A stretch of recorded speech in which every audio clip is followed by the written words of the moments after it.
चलिए शुरू करते हैं। हम लोग श्रीमद् भागवतम के प्रथम स्कंद के 12वें अध्याय के 18 से 20 श्लोक हम सुनने का प्रयास करेंगे। इससे पहले आप लोगों ने सुना था कि परीक्षित महाराज के बारे में ब्राह्मणों ने तुष्ट होकर के बोला कि ये पूर्व के राजाओं के समान ही अत्यंत, पूर्व के राजा मतलब अपनी ये पूर्ववंश की परंपरा में है और इन्हीं के अनुसार वह कार्य करेगा। तो अब और महाभागवतो महान, ये महाभागवत होगा और महान गुणों से संपन्न होगा। ये सब बातें हम सुन चुके हैं। अब इसके ऊपर राजा युधिष्ठिर बड़े प्रसन्न हुए और उन्होंने एक संशय प्रस्तुत किया, एक प्रकार का प्रश्न किया संशय रूप में। मेरे पीछे बोलिए, where is our official chant? Yes. श्रीराजो उवाच अप्येष वंशान् राजर्षीन् पुण्यश्लोकान् महात्मनः अनुवर्तितास्विद् यशसा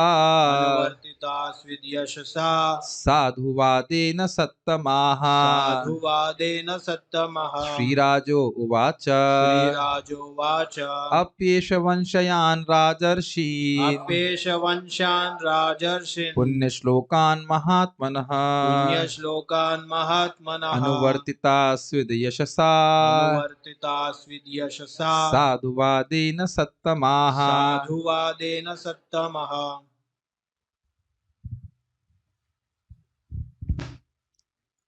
उत्तम राजा युधिष्ठिर ने पूछा, हे महात्माओं, राजर्षि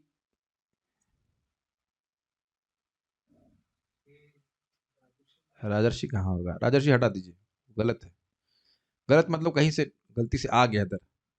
हे महात्माओं, क्या यह बालक इस महान राजवंश में प्रकट हुए अन्य राजाओं की ही तरह राजर्षि, पवित्र नाम वाला, उतना ही विख्यात तथा अपनी उपलब्धियों से महिमा मंडित होगा?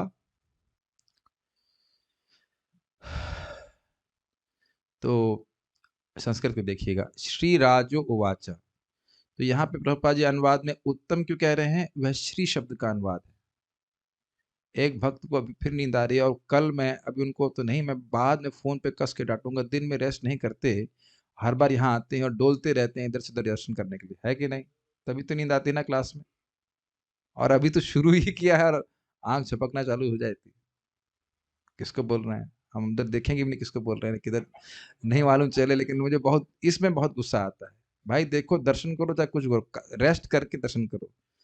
जो भी आते हैं, जो भी गेस्ट आए यहाँ आकर के सुना है तो फिर आप जूम पे जाइए, जूम पे ही रहिए। यहाँ पे ये बहुत मतलब निरुत्साह करता है।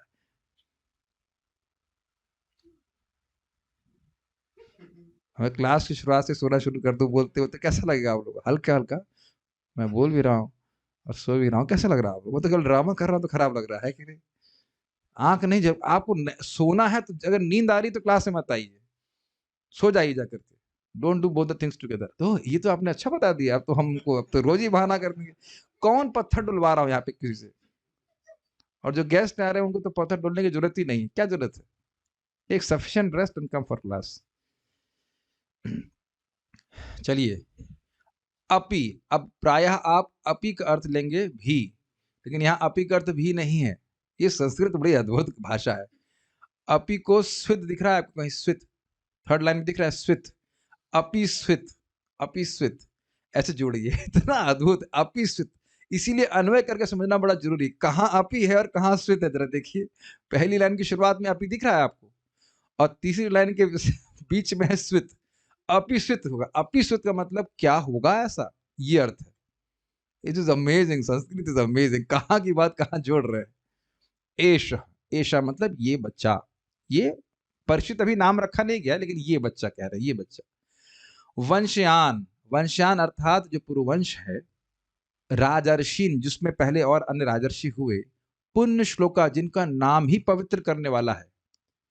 उनका नाम बोलने से ही व्यक्ति पवित्र हो जाए, इसलिए उनको पुण्य श्लोक कहा जाता है। महात्मा, जो महान गुण वाले थे, महात्मा थे, उनका यशसः साधुवादे न अनुवर्तिता, क्या अपने यश के द्वारा और उसके द्वारा प्राप्त साधुवाद के द्वारा, साधुवाद समझते?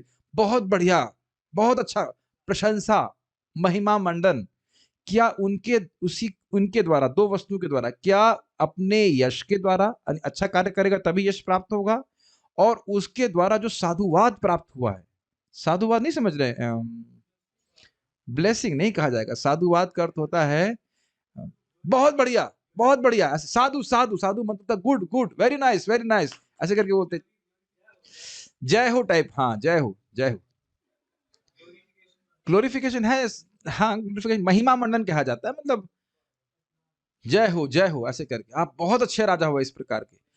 तो क्या इस प्रकार से वह उनका अनुवर्ती होगा, उनका अनुयायी होगा, अर्थात जैसे उन्होंने यश प्राप्त किया, जैसे उन्होंने साधुवाद प्राप्त किया, क्या उस प्रकार से यह भी प्राप्त करेगा। और सप्तमः शब्द ये ब्राह्मणों को संबोधित कर रहे हैं कि हे ब्राह्मणों, सर्वश्रेष्ठ लोग, हे ब्राह्मणों, क्या इस प्रकार का होगा। अब आप देखिए कि पहले के श्लोक में बोल दिए कि महाभागवत होगा इत्यादि इत्यादि। अब एक और बात है कि महाभागवत होगा तो गृहस्थ भागवत महाभागवत होगा कि विरक्त महाभागवत होगा, ये प्रश्न आ जाएगा, इसलिए उस प्रश्न को इस प्रश्न में ढूंढना पड़ेगा आपको। भाई पिछले राजर्षि हुए तो क्या राजर्षि सब विरक्त हुए। राजर्षि कहने का अर्थ है कि विरक्त तो हैं लेकिन राजा हैं, संतान उत्पन्न किए हैं। प्रभुपाद जी इसको अपने तात्पर्य में बोलेंगे कि एक राजर्षि के लिए का कर्तव्य है, दायित्व है कि वह अगले राजा एक योग्य पुत्र को जन्म दे ताकि उसके द्वारा वह वंश परंपरा चलती रहे और प्रजा का शासन ठीक प्रकार से होता रहे। It's a very great responsibility. ऐसा नहीं कि वो भोग से प्रेरित होकर संतान उत्पन्न कर रहे थे, उतनी तो अच्छी संतान उत्पन्न हो ही नहीं सकती। ये बात यहाँ पे छूट गई थी, उधर बात आ रही थी, फिर से मैं ध्यान दिलवा रहा हूं कि अगर माता और पिता दोनों भक्त हैं तो भगवान गिफ्ट के रूप में उन्हें भक्त संतान देते हैं। ये हम सुने कि नहीं सुने। तो ये एक बहुत बड़ी बात है, इस प्रश्न में छुपा हुआ है बात कि क्या ये राजर्षि होगा। राजर्षि ब्राह्मण नहीं हो सकता है। कुछ नहीं समझ में आ रहा है क्या मैं क्या बोल रहा हूं।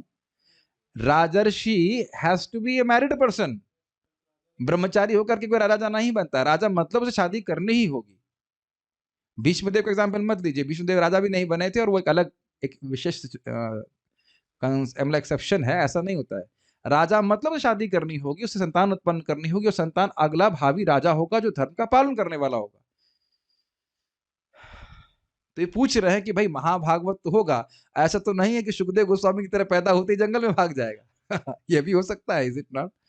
महाभागवत मतलब परम विरक्त, तो भगवान में आसक्त है। तो क्या वह राजकाज करेगा, क्या वह धर्म की स्थापना करेगा, ये सब बातें आ जाएंगी इसमें। ठीक है, और वह भी किस लेवल का, जैसा कि पूर्व के भक्त हुए हैं। अभी सब नाम रख सुनने वाले, दुष्यंत महाराज के, दुष्यंत भरत के समान, दुष्यंत के पुत्र भरत के समान, इनकी तुलना जो सबसे बड़े बड़े लोग हैं उनसे की जा रही है।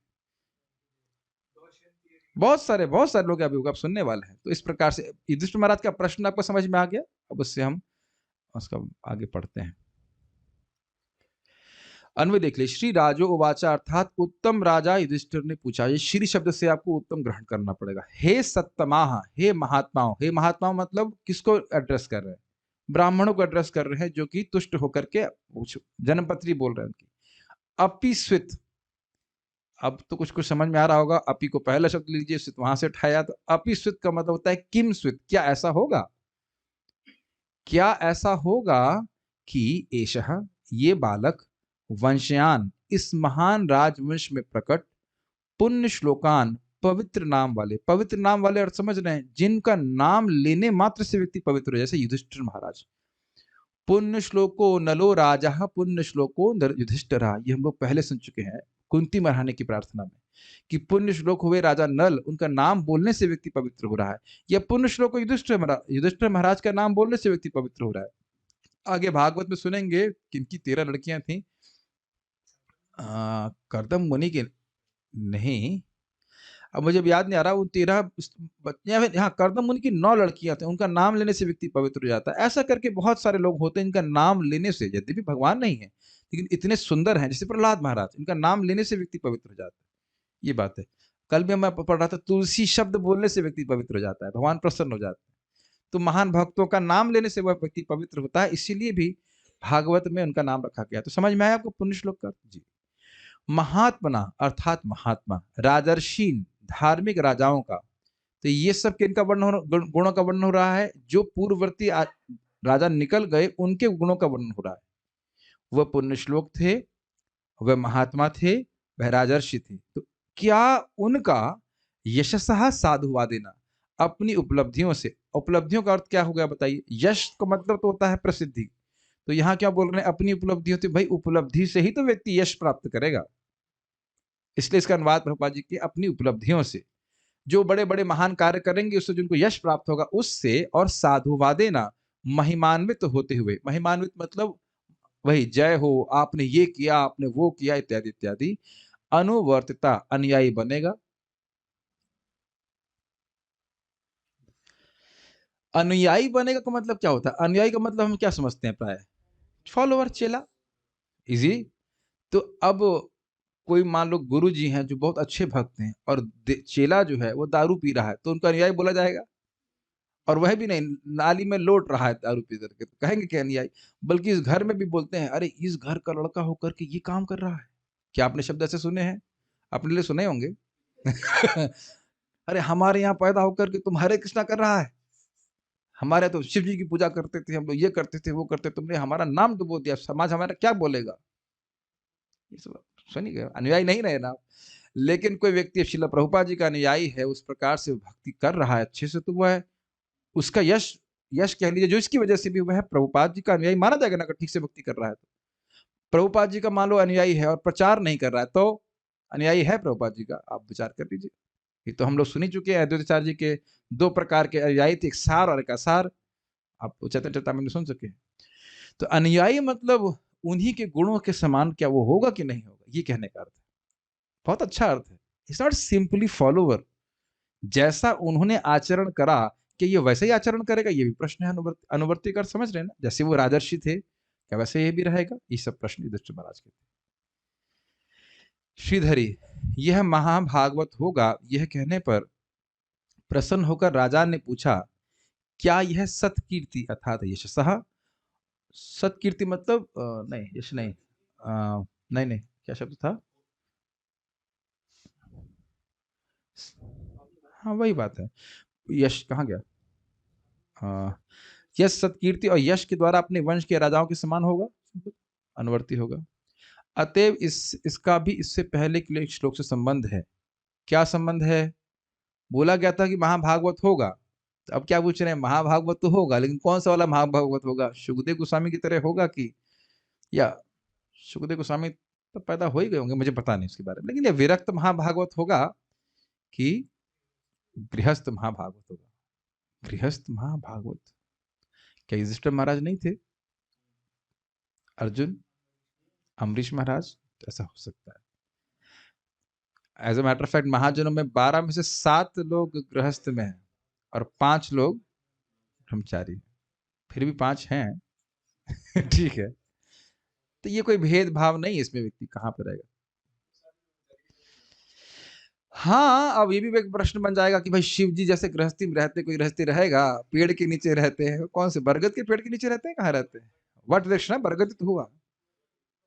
वट वृक्ष की तरह रहते हैं, और बाल भी वट की जटाओं की तरह एकदम जटा जुट रहता है, तो वैसा ग्रस्त कौन रह सकता है? और मनु महाराज, तो महाराज बता रहे हैं कि पूरा एक मनवंतर कथा में बिता दिया। अम्बरीश महाराज तो जगत को स्वप्न ही मानते थे, पूरे जगत को, राज्य को, तो गृहस्थ भी किस लेवल के हैं सोचना पड़ेगा। और युधिष्ठिर महाराज तब सुनी देखे हैं, निष्पृह सर्व कामेभ्य इत्यादि। तो केवल एक ही पक्ष नहीं ग्रहण करना होगा। यहाँ अपि स्वित अर्थात किम स्वित, यह प्रश्न को सूचित करता है, अर्थात क्या ऐसा होगा। इसको यहाँ ग्रहण कर लीजिएगा, सीख लीजिएगा। ये बात भागवत में कई बार आई। अपि स्वित आता है, ये शैली है, संस्कृत में शब्द का है, मतलब अपि स्वित मतलब क्या ऐसा होगा। या ऐसे कह लीजिए, अपि स्वित को अगर अगर समझ में नहीं आ रहा तो ऐसा भी होगा क्या, भी समझते हैं ना अपि, तो ऐसा भी होगा क्या, इस तरह से ग्रहण कर लीजिए। ऐसा भी होगा क्या कि ये बच्चा इस प्रकार का होगा, तो उस तरह से समझ में आ रहा है। अपि स्वित अर्थात किम स्वित, क्या ऐसा होगा, तात्पर्य। अब आप ये बताइए कि क्या क्या आप कभी इस प्रकार से सोचते भागवत को? किम स्वित, अपि स्वित, स्वित दिखाई पड़ता। कितने लोग वो लोग कहते हैं हम पढ़ते हैं अपने पास, उनको पूछो कि कभी दिखा स्विच आपको? स्विच स्विच दिखता है, हम स्विच तो कभी कभी नहीं देखेगा ना, मैं भी नहीं देखूंगा। ऐसे में पढ़ के निकल जाएंगे ना, जब नहीं पढ़ाते हैं तो ऐसे ही पार कर जाते हैं। कौन देख रहा है कि हमने देखा कि नहीं स्विच को? तो आप ये बताइए, ये सब महत्वपूर्ण नहीं होता तो श्रीधर स्वामी जी क्यों उसको बोल रहे होते? बस इतना बात आप दिमाग में रखिए कि इस तरह से गहराई में नहीं देखना महत्वपूर्ण नहीं होता तो आचार्यों ने क्यों देखा है। ये बस ये सोचिएगा, इतने महान व्यक्ति थे, क्या उनके पास बहुत समय था एक्स्ट्रा? वो तो नितांत अव्यर्थ कालत्वम है, एक क्षण भी कृष्ण की सेवा के अलावा कुछ नहीं करते। तो वो उसमें कुछ लिख रहे हैं तो ये महत्वपूर्ण ही है, ये समझना होगा। यही प्रभुपाद जी के तात्पर्य पे भी घटित होगा। What ever words Srila Prabhupada is writing, एक शब्द प्रभुपाद बहुत चुन के रखे हैं और वो हमारे अज्ञान को काटने के लिए एक रामबाण की तरह है। इसलिए हम इसको पढ़ते हैं। आज मुझे कुछ ज्यादा समझाना नहीं होगा, कुछ कुछ कथाएं होंगी और आप पढ़ते जाएंगे, आप समझते जाइएगा। एक चीज हम ट्राई कर सकते थे, हम सोच रहे करते करने के लिए, अगर कोई ठीक से पढ़ सके तो वो पढ़ सकता है, but if devotees want that, और अगर ठीक से नहीं पढ़ पाएंगे तो फिर हम ऐसे बोल ही रहे हैं तो लोग डर जाएंगे। ठीक है, अभी मैं पढ़ रहा हूँ। राजा युधिष्ठिर के पूर्वज राजर्षि पुण्यात्मा तथा अपनी महान उपलब्धियों से महिमा मंडित थे, और आप इनको अभी जैसे इनके नाम आएंगे तो उनकी एक एक की महिमा का वर्णन आप सुनते चलोगे। वे राज सिंहासन पर बैठकर भी संत थे, अर्थात राजऋषि। फलस्वरूप राज्य के सारे सदस्य सुखी, पुण्यात्मा, सदाचारी, सुसंपन्न तथा आध्यात्मिकता में प्रबुद्ध थे। बहुत सिंपल सी बात है, इन दोनों सेंटेंस में एक लिंक है, यथा राजा तथा प्रजा। सीधी बात। भगवद गीता का क्या श्लोक है? यद यद आचरति श्रेष्ठस तत्तदेव तरो जनः स यत् प्रमाणम कुरुते लोकस तदनुवर्तते। एक छोटा सा एग्जाम्पल, वो बीच में क्या कोरोना के लिए घंटा और दीप जलाने के लिए बोला था, और कार्तिक में दीप जलाने के लिए बोला प्राइम मिनिस्टर ने। अब आप सोच लीजिए, अगर कार्तिक में हमारे प्राइम मिनिस्टर दीप दान कर रहे होते कृष्ण को, तो कुछ लोग तो भारत में जरूर कर रहे होते, उसकी महत्व बता देते। हाँ, प्राय प्राय लोग करते हैं, अब सब लोग तो नहीं कह सकते, सब लोग तो विश्वास नहीं करेंगे, काफी लोग करते हैं। इसका इसका इसका लॉजिक समझते हैं। ये इतने बड़े व्यक्ति हैं, ये काम क्यों कर रहे हैं? जरूर महत्वपूर्ण होगा, भले उसको व्यक्ति को ये भी पता नहीं हो कि इसका लाभ क्या है, ये जरूर सोचेगा इतने बड़े व्यक्ति हैं, ये काम क्यों कर रहे हैं, जरूर महत्वपूर्ण होगा। Make sense? ये होता है, हम सभी में होता है। इतने बड़े व्यक्ति हैं, ऐसा काम क्यों कर रहे हैं? इतना बड़ा व्यक्ति होकर के दीपदान कर रहा है, जरूर कुछ होगा तभी तो कर रहा है। ये बात तो ये बड़ा स्पष्ट है। राजा जैसे थे, और स्वाभाविक सी बात की प्रजा सेलेक्ट नहीं करती थी राजा को। इससे पहले भाग के जाए, कितनी विनोद की बात है कि मानो किसी साइंटिस्ट को प्रजा सेलेक्ट करे वोट के माध्यम से। क्या हास्यास्पद नहीं होगा? भाई, ये कोरोना की वैक्सीन हम सब लोग वोट दे रहे हैं कि आशुतोष प्रभु बनाएंगे कोरोना कोरोना की वैक्सीन, और मानो बुरा मत बना, हम खाली मजाक में बोल रहे हैं, आशुतोष प्रभु वोट के लिए खड़े हैं, एक बार मुझे वोट दे, सेवा का बहुत जरूर मौका जरूर दे, मैं आपके लिए कोरोना वैक्सीन बनाऊंगा। अब बताइए, क्या ये हास्यास्पद हुआ कि नहीं प्रभु जी? हमें मुझको भी बोल दे, हमें तो कुछ भी पता नहीं है इसके बारे में, हम क्या कर सकेंगे? अब इसको घटित कर जो प्रपात बोलेंगे कि आजकल के जो तथाकथित लीडर है, उन्हें क्या पता है कि समाज का कल्याण कैसे होगा? और बार बार इस प्रकार के वोट के द्वारा सेलेक्ट होते हैं, तो बताइए कैसे व्यक्ति सुखी हो सकता है? बहुत कुछ हम लोग इसमें कहेंगे, लेकिन ये बात बोलकर आगे बढ़ेंगे कि आजकल यथा प्रजा, वही प्रजा में से कुछ उठ करके राजा बन जाते हैं कुछ समय के लिए, और केवल अपना इंद्रिय तृप्ति चाहते हैं। आप जानते हैं इस बात को, तो उधर विश्वास नहीं रखना चाहिए। ऐसे महान साधु राजा महात्माओं तथा आध्यात्मिक आदेशों के कठोर मार्गदर्शन में प्रशिक्षित थे। ये सब समझ में आ रही बातें आपको? देखिए, पांडव लोग भी हैं युवराज, लेकिन जब गुरु जी के यहाँ है तो युवराज नहीं है, भिक्षा ही नहीं मांग रहे हैं, बहुत कठोर जीवन जी रहे हैं, डिसिप्लिन का। यहाँ आजकल माता पिता कभी सोचेंगे भी नहीं लड़के को किसी गुरुकुल में मतलब छोड़ने, अब तो गुरुकुल है भी नहीं, आध्यात्मिक रूप से अनुशीलन करने के लिए कुछ कठोरता भी नहीं करना चाहते हैं माता पिता। अरे अभी तो छोटा है, 20 साल का ही तो है। गलत तो नहीं बोल। एक एक भक्त अपने लड़के को बोले, हमारे बच्चा आया था, तो कुछ ट्रेनिंग ले रहा था तो उठाए उसको, फिर वो घर चला गया था। क्यों नहीं आया मंगल आरती में? बोले पापा ने उठाया नहीं। मैं क्यों? पापा बोले बेटा तू बड़ा क्यूट लग रहा था सोते हुए। डिवोटी है, इनिशिएटेड डिवोटी होकर कैसा बोल रहे हैं, बेटा तू बड़ा क्यूट लग रहा था।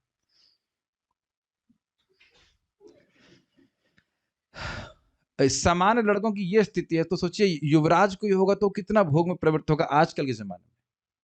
कभी सोचेगा इंद्रिय संयम के बारे में? तो अब आप समझिए, कठोर मार्गदर्शन का मतलब, हमें कठोर लगता क्या है? इंद्रिय तृप्ति का संयम, यही तो कठोर लगता है। तो समझ गए कठोर मार्गदर्शन का मतलब? 5 साल की उम्र से वह जा रहे हैं, उनको ट्रेनिंग दी जा रही है कि इंद्रिय संयम करो। तो ऐसा नहीं कि राजा बनने के लिए उपस्थित हो तो अब मौका मिला भोग करूंगा, नहीं। उस ट्रेनिंग है पहले से कि ये जगत जगत दुख का घर है, इस जगत में रहने के लिए नहीं है, हमें भगवान के पास वापस जाना है। समझ में आ रहा है? मन कर रहा है कहानी सुनाने के लिए। Would you like to hear? बहुत सुंदर कहानी ये। भगवान माता सीता के पिता के कहानी, जनक महाराज की, बहुत अच्छी। यह भी उनको भगवान उनके बारे में गीता में बोलते हैं, आस्तः जनक आदय। तो उनसे पूछा गया कि आप इस प्रकार से राज्य का भोग कैसे कर रहे हैं? तो उन्होंने कहा कि ऐसा करता हूं, आपको मैं एक एक दिन के लिए राजा बना देता हूं, और आप भक्त भी हो, भक्ति भी कर रहे हैं, ऐसे कैसे हो रहा है? कथा जानते होंगे शायद आप। तो उन्होंने कहा कि एक दिन के लिए राजा तो बना दूंगा, लेकिन परसों आपकी गला काट दूंगा। तो बना दिया गया राजा। अब उस व्यक्ति की हालत खराब, राजा बन गया है, सारे भोग उपस्थित हैं, लेकिन जान रहा है कि राजा तो बोला है और परसों मुझे जान से मार देगा। तो फिर जब हो गया, राजा मारे नहीं, बोले कि कैसा लगा आपको? तो कह रहे अरे हमारी तो जान सूखी जा रही थी कि आप हमको जान से मार देंगे। तो कह रहे ऐसे ही मैं हर दिन जीता हूं। मैं एक उदाहरण दे रहा हूं कि कैसे राजर्षि जिया करते थे। Quite an amazing thing, is it not? इतना भोग उपस्थित होने के बाद भी यह नहीं भूलना कि ये मेरा आखिरी दिन हो सकता है। अरे हमें तो कोई भोग उपलब्ध नहीं है, तब भी हमारी स्थिति रहती कि हम बहुत लंबा जीने वाले हैं। अपनी कर्तव्य को कभी नहीं भूलते थे, और मृत्यु को हमेशा याद रखते थे कि मुख्य उद्देश्य मानव जीवन का मृत्यु को लांघ करके भगवान के पास जाना है। तो ये सब कैसे होता है बताइए? ये अवेयरनेस कैसे रहती है? कठोर मार्गदर्शन में प्रशिक्षित होकर के। यहाँ तो अगर किसी को डांट दो, मंगल आरती क्यों नहीं आए, तब लोग कहते हैं बहुत आपकी बात हमको कठोर लगती है। ऐसा क्यों कहते हैं? फिर मैंने एक भक्त को बोला कि देखिए मैं उन्हीं के पीछे लगता हूं जिन्होंने प्रोसेस को छोड़ा नहीं है। जो प्रोसेस को छोड़ दे रहे हैं, जैसे मान लो अनिष्ट कल, मान लो भगवान न करे कभी हो तो आता ही है, मान लो नहीं आएंगे तो पूछूंगा तो नहीं बेटा बीमार हो गए क्या बात है कि नहीं? बहुत से लोग आप में से कोई वो मिस ही नहीं करता है। अब कुछ लोग गायब हो जाते हैं कभी कभी, तो सोचता है, भाई पहली चीज जो मन में आती है पता है क्या आती है? कभी किसी को ट्रेनिंग देना, ये गया माया में। नहीं तो क्यों नहीं मंगल आरती में जाएगा, आएगा? क्या कारण है नहीं आने का बताइए? पहली चीज मन में आती गया माया में। ये नहीं आता बीमार है, मेरे मन में तो पहली चीज आती है कि गया माया में, अब नहीं हो सकता आएगा ही नहीं, हो सकता कुछ कुछ भी हो गया, गया माया में। पहली चीज थी माया में गया इसलिए नहीं आया। या फिर दूसरा आता है बीमार हो गया कुछ ऐसे कर। तो इतना आसान नहीं है सेल्फ रियलाइजेशन जो आप लोग सोच रहे हो, ये मैं सोच रहा हूँ। उसके लिए बहुत कठोर मार्गदर्शन की जरूरत है। मेरे ख्याल से आप समझ गए मार्गदर्शन की क्या जरूरत है। धर्म के अनुसार प्रशिक्षण, जैसे यहाँ पे आप देखेंगे कि आर्मी के जवानों को कितना कठोर ट्रेनिंग दी जाती है, नहीं कि लिख दिया पर्चे पे, हाँ ठीक है समझ गए ना। और उसका कारण आप जानते हैं, तभी वह किसी विशेष विकट परिस्थिति में किसी की रक्षा कर पाएगा, है कि नहीं? तो जब तक कोई व्यक्ति खुद ही साधना ठीक नहीं कर रहा, भक्ति ठीक से नहीं पालन कर रहा है, वो दूसरे की क्या हेल्प कर पाएगा? वो कुछ सोचने का सामर्थ्य नहीं होगा किसी तरह से, वो तो वही ट्रेडिशनल वे में सोचेगा। तो धर्म देख पाने की क्षमता के लिए व्यक्ति का हृदय शुद्ध होना चाहिए। तो ये सारी बातें आप समझ पा रहे हैं? ऐसा नहीं है कि वो भोग में, मतलब उसके सामने भोग उपस्थित है तो भोग करने में लग गया और दुनिया को भूल ही गया। मैं सेंस कि दुनिया को कैसे राजकाज करना है। Make sense to you? और ऐसा मत सोचिए कि ऐसा नहीं होता है। कलयुग में राजाओं के संग ऐसा ही हुआ है और ऐसा होता आया है। हिस्ट्री पढ़े ही होंगे आप। कोई धर्म के बारे में नहीं सोच रहा था। Does it make sense? और आप एक प्रैक्टिकल और देख सकते हैं, अशोक को थोड़ा सा धर्म के बारे में मालूम चला, तो फिर भी उसने काफी मतलब वट एवर बुद्ध का पदार्थ, बौद्ध का धर्म का प्रचार किया, कुछ भी किया, धर्म को छोड़ करके राज्य कभी नहीं किया। ठीक है, समझ के आगे बढ़ते हैं। फलस्वरूप एक, मैं आगे बढ़ने का मन नहीं कर, एक बात छोटी सोचिए, अगर किसी राजा को इतना दिमाग लग जाए कि भाई गायों को बिल्कुल बचाना है, कितना पुण्य हो जाएगा बताइए। अगर वाकई हमारे भारत में ही बोल दिया जाए कि गाय को मारने वाले को जान से मार दिया जाएगा, बस खत्म, सारे को होता रुक जाएगी। ये रूल बना दीजिए और उसको स्ट्रिक्टली किया जाए पालन। सारी जगह केवल भगवान का प्रसाद वितरण होगा, प्रसाद ही खाए जाएंगे, प्याज और लहसुन की खेती बंद, केवल दवा के लिए कर सकते हैं, जो भी है ऐसे कर। तो क्या ये सामर्थ्य नहीं है? सामर्थ्य है, लेकिन लोग करना नहीं चाहते। हमने तो सुना है बिहार में शराब बंद है। अब चोरी छुपे चलती है अलग बात है, लेकिन अन्यथा बंद है। वो है बिहार से, आप है ना, बंद है ना। मुझे भी आज बस सरप्राइज कैसा किया, लेकिन कर दिया तो कर दिया, अब क्या कर लेंगे बताइए। जब लोगों को घर में बंद कर सकते हैं तो शराब बंद नहीं कर सकते? घर में बंद करना तो बहुत बड़ी बात हो गई ना, एक ऑलमोस्ट 1 साल 1.5 साल के लिए है। हाँ, तो बताइए, शराब नहीं बंद कर सकते, यानी करना नहीं चाहते, यही बात होगी। हाँ, तो ये सब बातें हैं। फलस्वरूप राज्य साधु पुरुषों से परिपूर्ण रहता था और आध्यात्मिक जीवन सुखमय होता था। इन कुछ बातों को लिंक कर रहे हैं आप, क्या सुंदर बात है। देखिए प्रभुपाद जी का बहुत सुंदर तात्पर्य है। देखिए, राजा प्रशिक्षित हुआ तो अब उसका क्या प्रभाव हुआ कि जन सामान्य में, जन जन में बहुत सारे ब्राह्मणों की सृष्टि हुई। ब्राह्मण उसे ब्राह्मणिकल कल्चर कहते हैं। बहुत सारे ब्राह्मणों को प्रोत्साहन मिला पढ़ने के लिए, और शास्त्र पढ़ें और वह प्रचार करें। मैं फिर आप लोगों का ध्यान आकृष्ट करूंगा, इधर जितना भी साइंटिस्ट वगैरह पढ़ रहे हैं, जो पीएचडी कर रहे हैं, तो वो पैसे के लिए तो कर रहे हैं, तो सरकार उनको पोषित कर रही कि नहीं? क्यों कर रही है बताइए? यह सोचते हुए कि ये जो ज्ञान दूसरों को देंगे उससे लाभ होगा। अब ये तो बहुत क्वेश्चनेबल है कि क्या क्या लाभ प्राप्त हुआ। आप लोगों को किसी की पीएचडी से कुछ लाभ हुआ अब तक जीवन में? अब ये नहीं कह सकते कि नहीं हुआ होगा, कुछ होता होगा, उससे तो टूथपेस्ट बनाया होगा कुछ वो कह पता नहीं, वी डोंट नो, पता नहीं, we don't know about it really. Generally तो धोखेबाजी होती है इसमें। पिछले वाले ने जो किया है उसको काट करके अपना स्थापित कर दो। और ये सत्य बोल रहा हूँ, ये मुझे बताया गया, जिन्होंने पीएचडी करते हैं प्राय ऐसे ही करते हैं।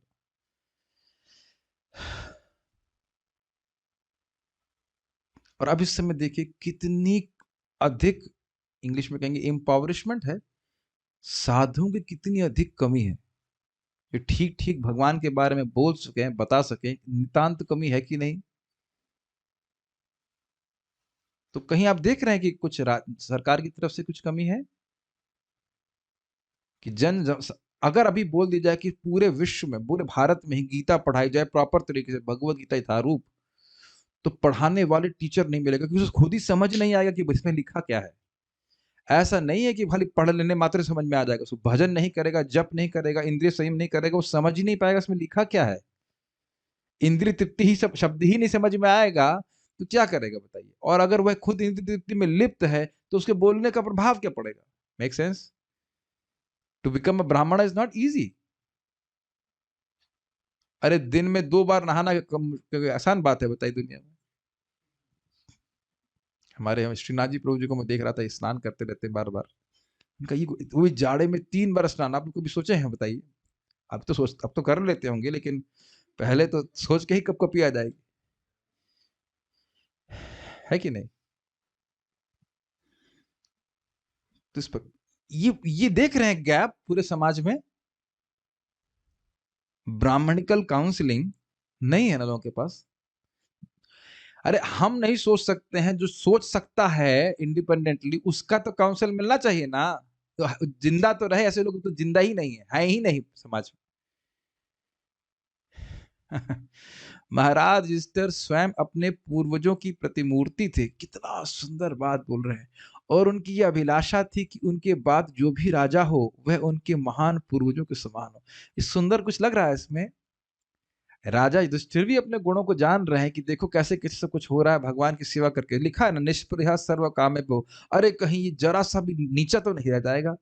अब आप देखिए इनका प्रजा के प्रति कितना प्रेम है। खुद निष्प्रिय सर्व कामेभ्य है, लेकिन प्रजा के प्रति कितना प्रेम है। अरे कहीं ये प्रजा की दुर्गति तो नहीं कर देगा। कुछ भाव देख रहे हैं इस प्रकार का? और कंट्रास्ट में आजकल के देख लीजिए पॉलिटिशियन, अच्छा हम तो खाए कमाए हैं, कोई दिक्कत नहीं, अगला वाला भी करेगा कि नहीं करेगा, उन्हें कोई भी मतलब नहीं है, कोई मतलब नहीं कि प्रजा का संग क्या होने वाला है। Can you see that? केवल ऐसा नहीं है कि हमारे वंश का जो है कीर्ति फैले, यह भी बात है कि जो प्रजा इसके अंडर अंडर में रहेगी, क्या वह उसी प्रकार से सुखी रहेगी जैसे मैंने रखा है? और सुखी का अर्थ क्या भगवत भक्ति में प्रयोजित रहेगी कि नहीं? और देखिए कुछ कुछ बात ये हमारे इस्कॉन पे भी घटित हो रही है, इन द सेंस कि जो प्रभुपाद जी ने ज्ञान दिया है, हमारा कर्तव्य है कि हम उसको समझें हरे कृष्ण मंत्र के साथ साथ। और हम अगर खुद नहीं समझेंगे, then this whole line is broken. सकालीन महता योगो नष्टः परंतपा। हमें जिंदा रहना पड़ेगा, तभी दूसरा आगे की जनरेशन जो भक्ति में आ रहे हैं वे भी सीखे, और उनको भी सीखना होगा, एटलीस्ट कुछ लोग तो जरूर सीखें। Does that make sense? और आप यही कहते हैं वो कर लेगा, वो कर लेगा, ये कर लेगा, वो कर लेगा, और हम सारी बुद्धि पैसा कमाने में लगाएंगे। Your choice. Make sense? मेरी बातें एब्स्ट्रैक्ट लग रही हैं, कुछ समझ में आ रहा है? कुछ लोगों को तो कुछ बुद्धि लगानी पड़ेगी ना शास्त्र को समझने के लिए, या सब लोग केवल बाय डिफॉल्ट इंस्टिंक्ट पे ही काम करते रहेंगे? मुझे लग रहा है मेरा लेक्चर एब्स्ट्रैक्ट हो रहा है। मेरी बात आपको समझ में आ रही है? कुछ तो लोग हों जिनकी बुद्धि इंडिपेंडेंटली थॉटफुल हो। भेड़ चाल में तो सब लोग नहीं चल सकते ना। और ये समझ लीजिएगा कि गीता भागवत सुन करके आपके मन में ये मननशीलता आएगी ही, आनी ही है। अगर श्रवण कर रहे हैं तो आएगी कि मैं कर क्या रहा हूं और क्यों कर रहा हूं। ये प्रश्न सामान्य लोग नहीं करते। और इसीलिए जब आप सोचने लग जाएंगे तो उनको बहुत आश्चर्य होगा, तुम सोच क्यों रहे हो? Why are you thinking? Why are not remaining an animal like me? What is this? आप बाहर निद्रा और भय और मैथुन से बाहर क्यों सोच रहे हैं? इसके बाहर तो आपकी प्लेट में कुछ आना नहीं चाहिए। गलत बोल रहा हूं कि आप लोग अनुभव कर रहे हैं? आप लोगों के ऊपर, हम सब के ऊपर केवल सोचने की वजह से आरोपण किया जाता है। तुम सोच क्यों रहे हो? यस और नो? आप सोच रहे हैं ना कि हम मृत्यु को कैसे पार कर जाएं? घर में कोई सोच रहा है, घर में नहीं सोच रहा तो कोई मर भी तो नहीं रहा है ना। आप लोगों को स्ट्राइकिंग नहीं लगता कि आप केवल सोच रहे हैं, भक्ति तो कर रहे हैं, कुछ सोच रहे हैं, इससे लोगों को परेशानी हो रही है, ये सोच क्यों रहा है? Is it not striking? कभी आपने सोचा इस तरह से? केवल आप कुछ ऐसे तो कुछ गलत काम तो कुछ नहीं कर रहे। 4 से 6 में तो सो ही रहे थे ना पहले, उठ करके जाप कर रहे हैं। मैं उनकी बात कर रहा हूँ जो अभक्त परिवार से हैं, भक्त परिवार वाले तो ऐसा नहीं होता। मुझे बड़ा सुंदर लग रहा है, देख रहे हैं क्या जैसे भगवान की कृपा से मुझ में ये गुण आए जिस पर हमारा सोच रहे हैं, क्या ये बच्चा भी वैसे ही करेगा? और बड़े उत्साहित भी है, अगर आप देखिए बोल दिया महाभागवत तो बड़े उत्साहित भी है कि क्या ये वैसे ही करेगा, क्या ये इस प्रकार से रहेगा। कैन यू फील द मतलब जो एंथुजियाज्म ऑफ सिस्टर महाराज इस प्रकार से?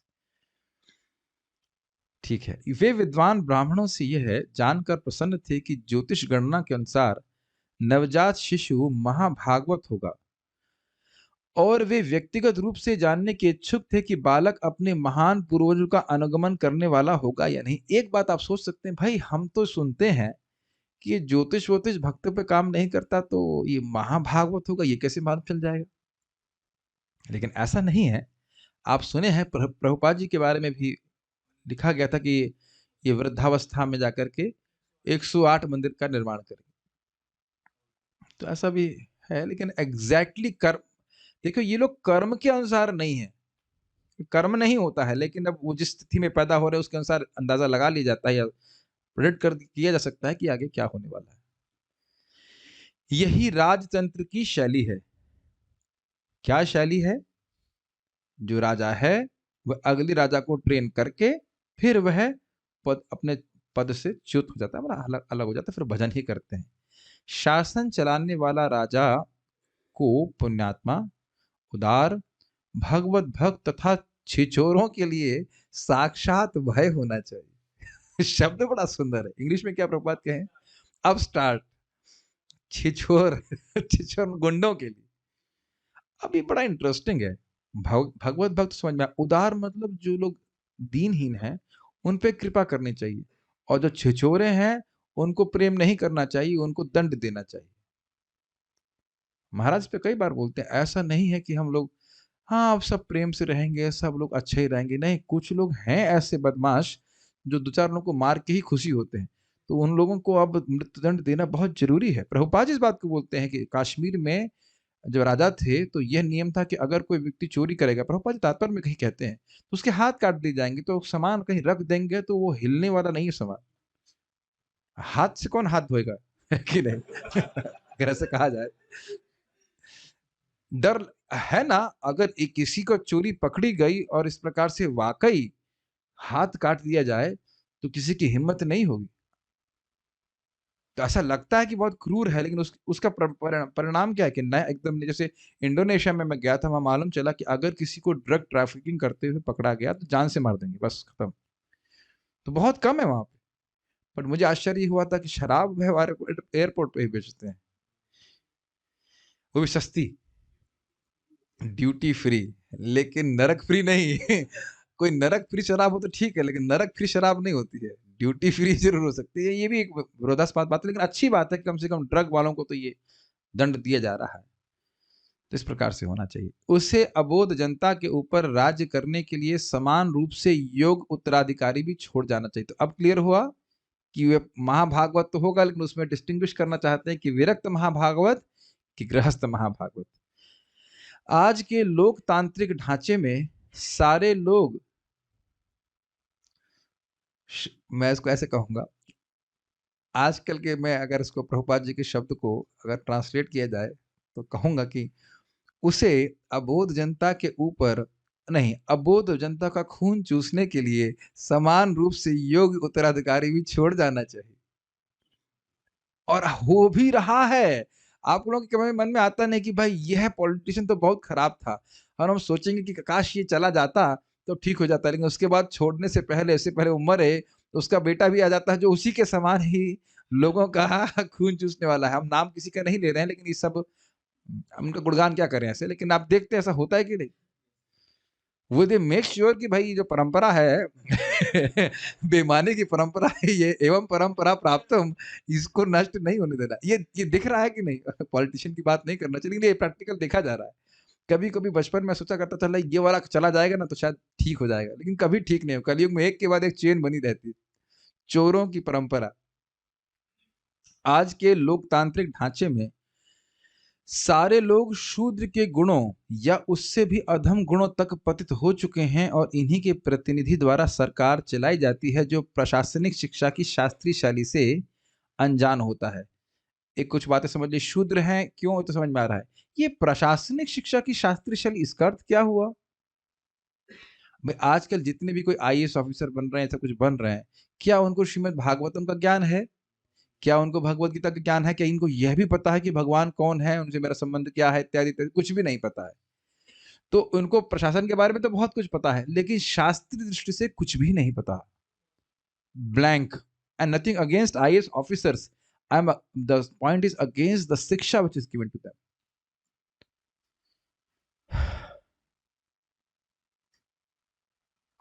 कुछ क्लिक कर गया आपको? उनका, मान लो शराब पीते हो तो क्या उनको उसके लिए अयोग्य कहा जाएगा? यहां तक कि अवैध स्त्री संग भी करते हो या हर प्रकार का नियम भी भंग करते हो तो क्या कहा जाएगा? शौकीन है। ये नहीं कहा जाएगा कि शूद्र है। दोनों शास्त्र से शुरू होता है।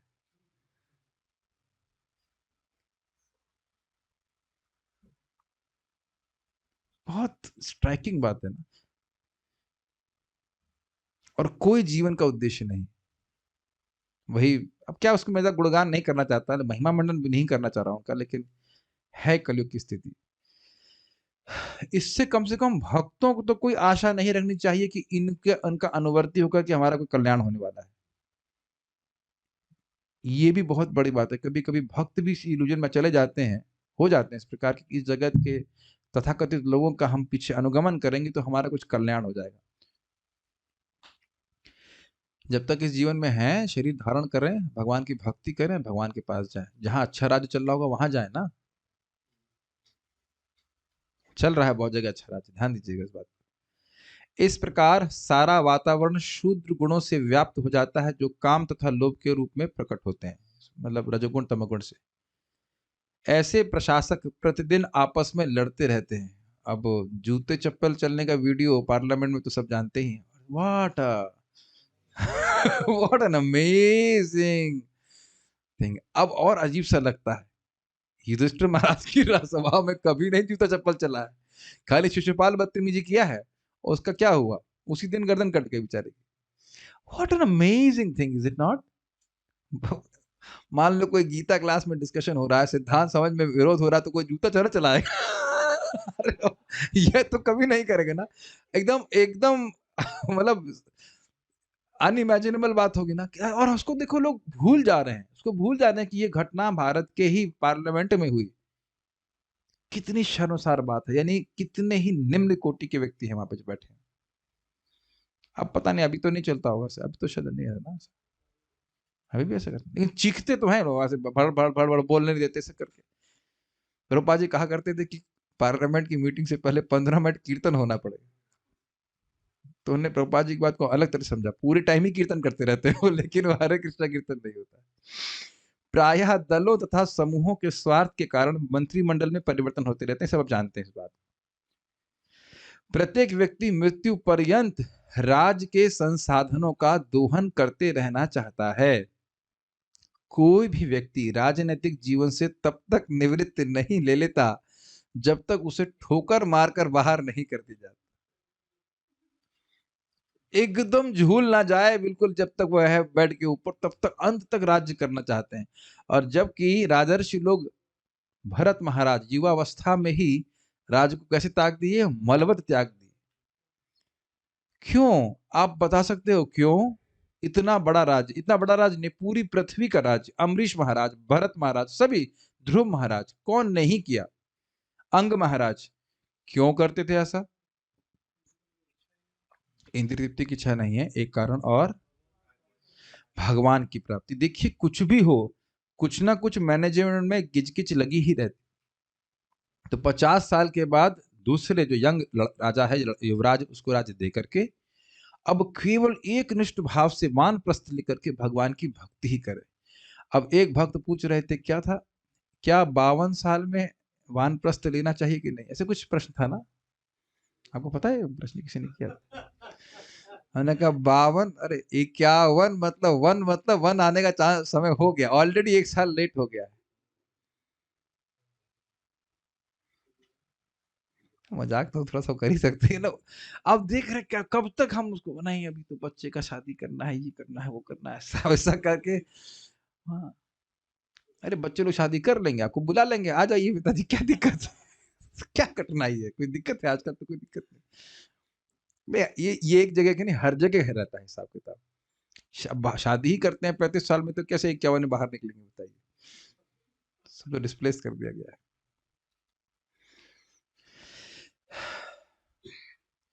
मैं ये सब बात क्यों बोली?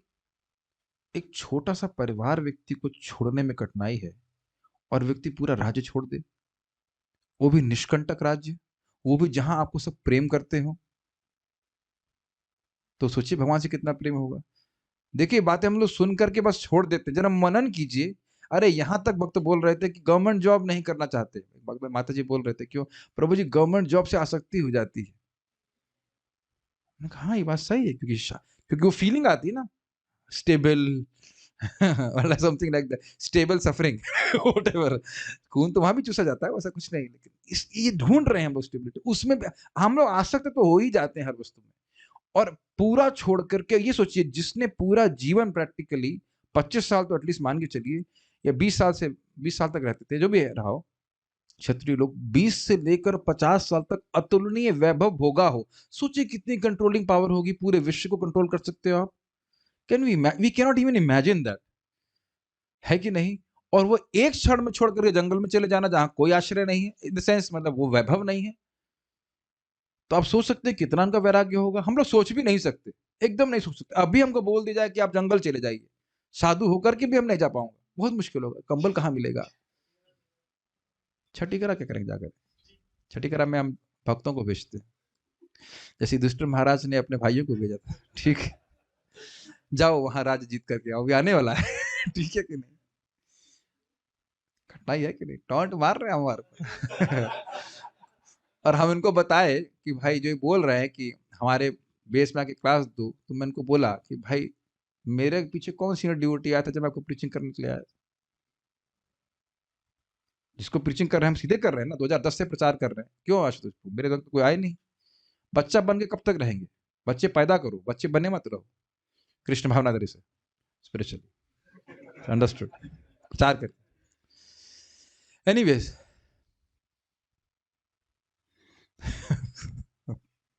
इतने हंसे, क्या क्या बातें मन में आ जाती है। एक भक्त तो बोले, हमने कहा ऐसा करिए, माता माता जी को रहने दीजिए, आप चले जाओ दिल्ली, बाद में माता जी वापस आ जाएंगे, उनकी माता जी उनके बच्चे आ जाएंगे। तो उनका एक पत्नी को नहीं छोड़ पा रहे हैं, कृष्ण तो कितनी पत्नी को छोड़ देते, कहते हैं नहीं उनके पास बहुत सारी थी ना इसलिए छोड़ पाए, मेरे पास एक ही है। बेशरम। कैसे बेशरम होते हैं यार, विनोद कर रहे थे वो। तो एक पत्नी को छोड़ नहीं पा रहा है, बताइए। तो ये भगवान भी प्रस्तुत कर रहे हैं, आदर्श प्रस्तुत कर रहे हैं। तो खैर जो भी है, मतलब प्रभुपाद छोड़ नहीं रहे मौका कि किस प्रकार से उस जमाने के राजा हुआ करते थे और इस समय क्या स्थिति है। भला ऐसे निम्न कोटि के लोग जनता का कल्याण कैसे कर सकते हैं, समझ में आ रहा, जिसको मरते समय तक ये नहीं समझ में आ रहा है कि मेरा कल्याण किसमें होगा, वो जीते जी लोगों का क्या कल्याण करेगा? कुछ समझ में आई आपको बात? जो मरने वाला है वो नहीं समझ पाया मरते दम तक कि मेरा कल्याण किसमें होगा, वो जनता का क्या कल्याण करेगा? आप बता दो, सोचो। और आप ये देख रहे हैं, आप लोग को दया नहीं आती कि मैं तो भारत के बाहर में सोच ही नहीं रहा हूं। भारत की जनता एक के बाद एक लीडर पे खूब विश्वास करती है कि यह व्यक्ति हमारा हमको जरूर सुखी कर देगा। आप भी ऐसे थे कि नहीं पहले? पता नहीं, अभी आप लोग सोच रहे हैं कि नहीं, लेकिन कभी भी ऐसे नहीं थे। लोग बड़ा विश्वास करते हैं ये पार्टी हमको जरूर सुखी कर देगी, और वो है मुंह पे लात मार के जाता है, वो खून चूस के चला जाता है, हमारा कर चुरा के ले जाता है कि नहीं? इसी का परिणाम है भ्रष्टाचार, चालबाजी तथा पाखंड। उन्हें विभिन्न पदों का भार संभालने के पूर्व श्रीमद् भागवत से यह सीखना चाहिए कि आदर्श प्रशासक कैसा हो। अब वो तो एक तरह से असंभावना प्रस्तुत होती है। अभी हो गए हैं 7:40। इसमें मेरी घड़ी 5 मिनट ठीक है, फास्ट है यहाँ पे। तो जो ब्राह्मण ने कहा वो सुनना चाहते हैं, या ब्राह्मण हमारे सब रेस्ट करना चाहते हैं, सुनना चाहते हैं? तो ब्राह्मण के वचन काफी लंबे हैं, और उसको हम एक एक देखते हैं कितना श्लोक ले सकते हैं, उसको यहाँ पे पढ़ते हैं। वैसे बहुत इजी है समझने में।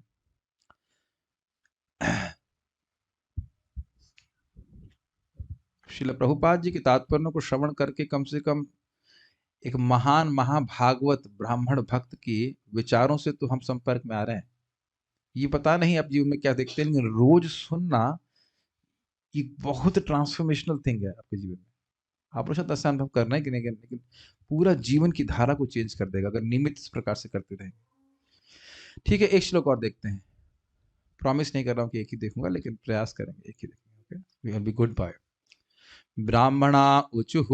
ब्राह्मणा उचुः। तो गोपी गीत की तरह हो गया। ठीक है।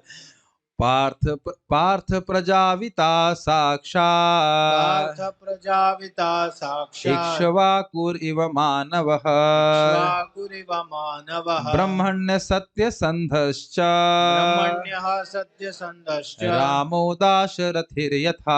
रामो दाशरथिर्यथा। ब्राह्मणा उचुः ब्राह्मणा उचुः। पार्थ प्रजाविता पार्थ साक्षात् प्रजाविता साक्षात् इक्ष्वाकुरिव मानवः इक्ष्वाकुरिव मानवः ब्रह्मण्य सत्यसन्धश्च ब्रह्मण्यः सत्यसन्धश्च रामो दाशरथिर्यथा। रामो दाशरथिर्यथा। पार्थ प्रजाविता साक्षात् इक्ष्वाकुरिव मानवः पार्थ प्रजाविता साक्षात् इक्ष्वाकुरिव मानवः ब्रह्मण्य सत्यसन्धश्च रामो दाशरथिर्यथा। ब्रह्मण्यः सत्यसन्धश्च रामो दाशरथिर्यथा। ओके, अनुवाद देखते हैं।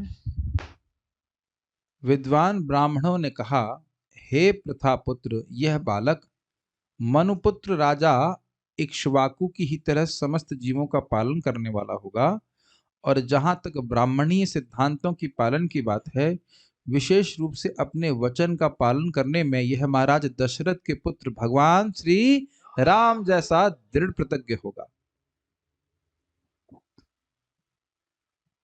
ब्राह्मण उचु अर्थात ब्राह्मणों ने बोला। Good, you are learning Sanskrit, very nice. Partha, Partha अर्थात महाराज युधिष्ठिर, क्योंकि है प्रथा पुत्र थे। तो देखिए पार्थ का समानता तो आप अर्जुन लेंगे, लेकिन आप समझ गए हैं, अब आप लोग बुद्धिमान होते जा रहे हैं। गुड। पार्थ मतलब यहाँ पे कंटेक्स्ट में युधिष्ठिर महाराज। साक्षात इक्ष्वाकुर इव, यह साक्षात इक्ष्वाकु के समान प्रजावित होगा, प्रजाविता होगा अर्थात प्रजा का पालक होगा। प्रजा का अर्थ समझते हैं, जो भी जन्म लिया उनका पालन करने वाला होगा। ये इक्ष्वाकु कौन है? मानव। मानव का अर्थ क्या होता है? मनुष्य। लेकिन यहां मानव का अर्थ क्या है? मनुपुत्र। मनुपुत्र इक्ष्वाकु के समान होगा। अब इक्ष्वाकु कितने महान होंगे, अब वो उसकी कल्पना भी हमारे बाहर की बात है। मनवंतर 78 चतुर्युगों के बराबर होता है। अब वो व्यक्ति जो 78 चतुर्युगों तक रहता है, उसका बेटा कितना महान होगा। आप हम यहाँ पर हम कल्पना भी नहीं कर सकते, हमारा वो हमारी गति ही नहीं समझना उसको। हम जो कीड़े की तरह 50-60 साल 70 साल जीते हैं, अब मैं जब बोल रहा हम तो मतलब इंक्लूडिंग माई सेल्फ, अब कोई व्यक्ति 300 साल जिए तो भी उसको महान कहेंगे कि नहीं आप? और कोई व्यक्ति 78 78 हुआ ना, 71 71 कुछ था, क्षमा कीजिएगा, 78 नहीं 71 होता ना, 71 चतुर्युगों तक जी रहा है, उसका बेटे की क्या क्षमता होगी। हम कोई नहीं समझ पा रहे हैं वो कितनी होगी, लेकिन उसको बोल रहे हैं कि उनके समान। और भगवत गीता के मैंने भगवान ने मनु को दिया, मनु इक्ष्वाकु को दिया। इस प्रकार से परीक्षित महाराज की क्या क्षमता होगी। उसके बाद कह रहे हैं ब्रह्मण्य सत्य संधश्च, ब्राह्मण का मतलब ब्राह्मणों का हितकारी और ब्राह्मणों के अनुकूल चलने वाला। और सत्य संधश्च मतलब जो सत्य संधि, जो संकल्प ले लिया उसको पूरा ही करना है। उसमें वह किसके समान होंगे? साक्षात भगवान दाशरथी राम के समान होंगे। जो भगवान ने संकल्प ले लिया, ददामि एवं व्रतम मम, एक बार जो भगवान ने व्रत ले लिया वह तो अब पूर्ण होके ही रहेगा, उससे कोई काट नहीं सकता। तो आगे आप सुनेंगे कैसे कली को बस एक जगह नहीं छोड़ी जगत में, जहां पे अवैध संग होता हो, नशा होता हो, शराब मांस खाता हो कोई व्यक्ति, या जुआ खेलता हो, पूरे जगत में ऐसा जगत में कोई स्थान नहीं छोड़ा। आप आगे सुनेंगे कली को बोला कि तुम रह सकते हो इंसानों में, लेकिन रहने नहीं दिया। तो ये दो गुण आपको समझ में आए। एक्चुअली तीन गुण हैं। एक है प्रजावितः अर्थात प्रजा के पालक, दूसरा गुण है ब्रह्मण्य ब्राह्मणों के अनुकूल, और तीसरा गुण है सत्यसंध। सत्यसंध मतलब जो संकल्प ले लिया उसको करेंगे ही। इससे पहले कि हम आगे जाएं, सत्यसंध होना कितना मुश्किल है। क्या हम ये संकल्प ले सकते हैं कि हम रोज मंगल आरती भी जाएंगे? मतलब संकल्प तो लेना चाहिए, लेकिन क्या इतना भी हमारा सामर्थ्य है? 16 माला ही कोई व्यक्ति कर ले वो भी कठिन है। कुछ भी हो जाए हम मंगल आरती ही जाएंगे। बहुत, अरे ज्यादा कुछ नहीं, नींद ही तोड़ रोक देती है व्यक्ति को। ब्रह्मचर्य का पालन करेंगे ही पूरा जीवन।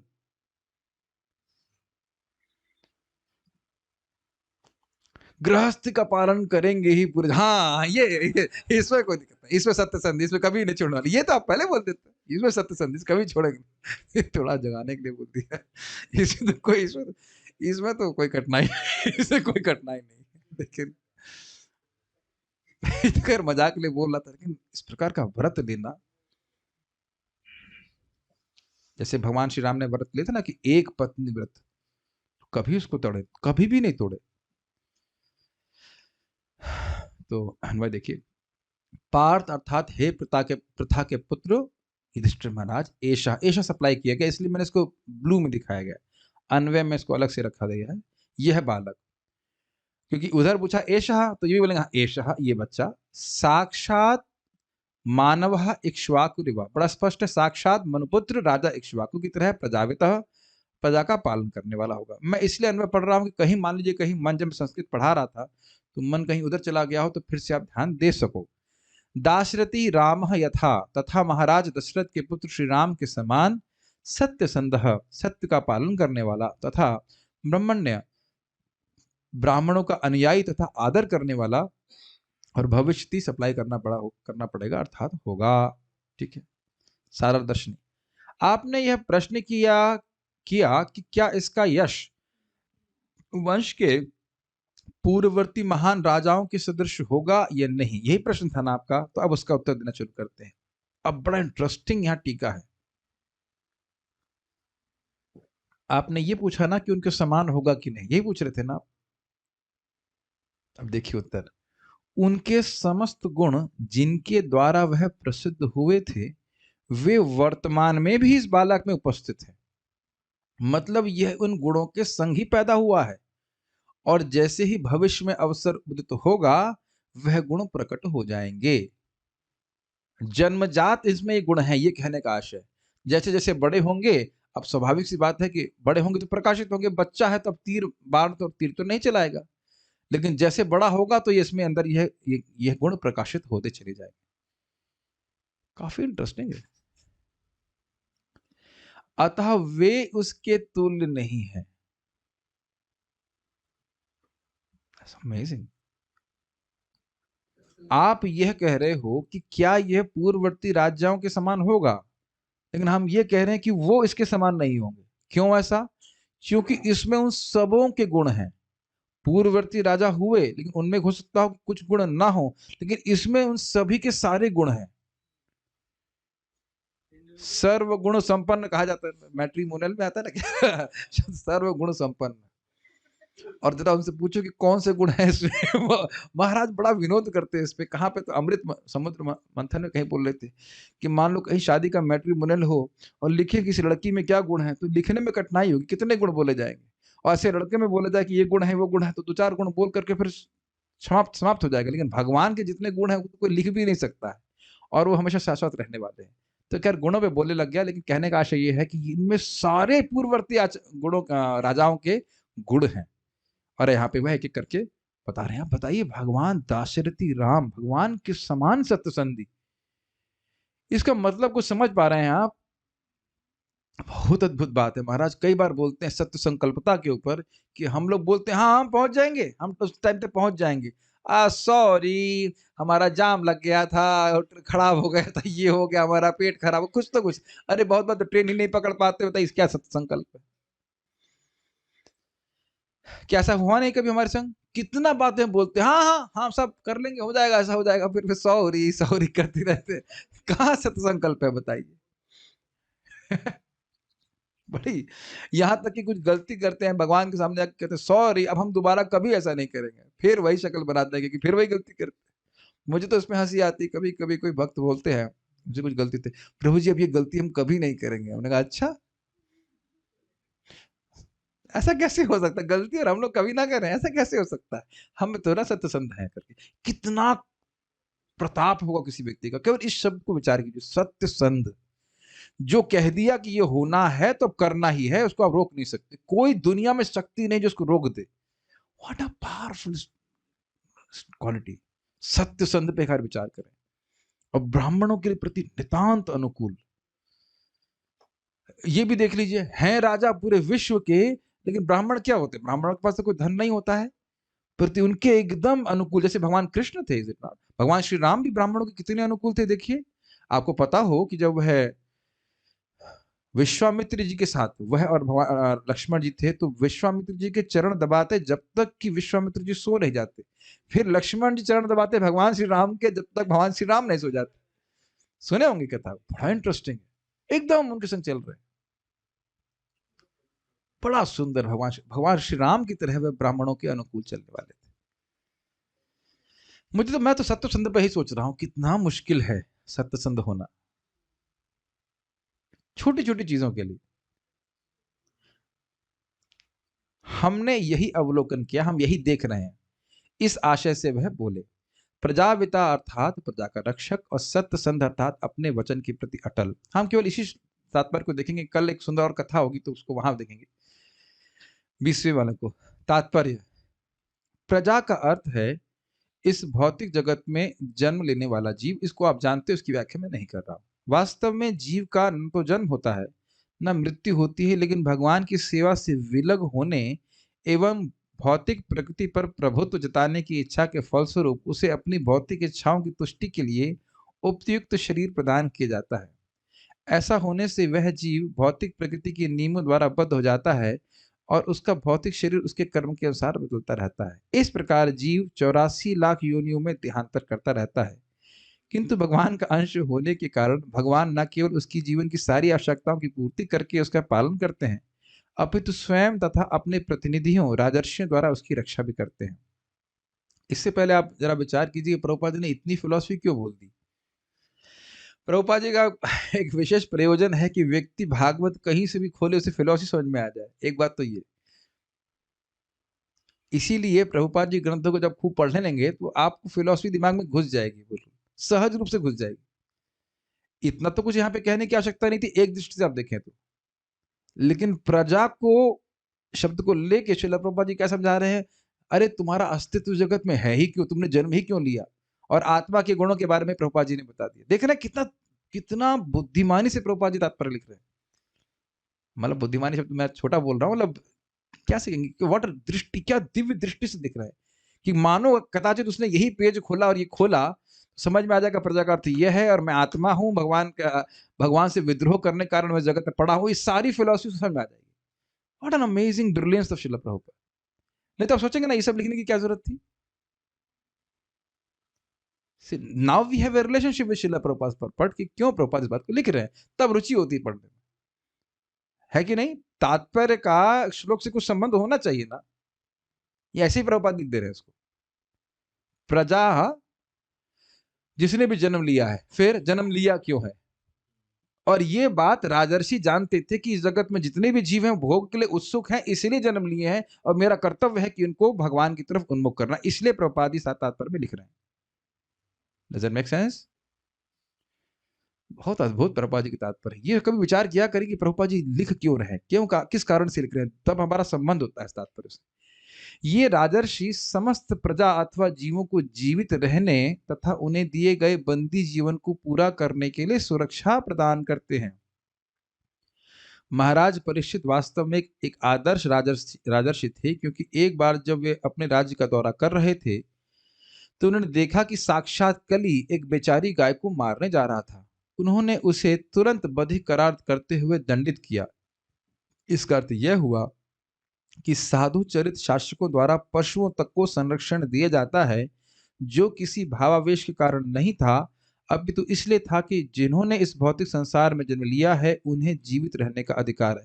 पूरा अभी तक जो आपने तात्पर्य पढ़ा है तो उसके फ्लो को देखिए। प्रजा मतलब जिसने भी जन्म लिया है। जन्म किस लिए लिया है, भोग इच्छा के कारण, और उसका पालन कौन करता है, भगवान करते हैं, लेकिन वह उसको डेलीगेट करते हैं अपने प्रतिनिधियों को।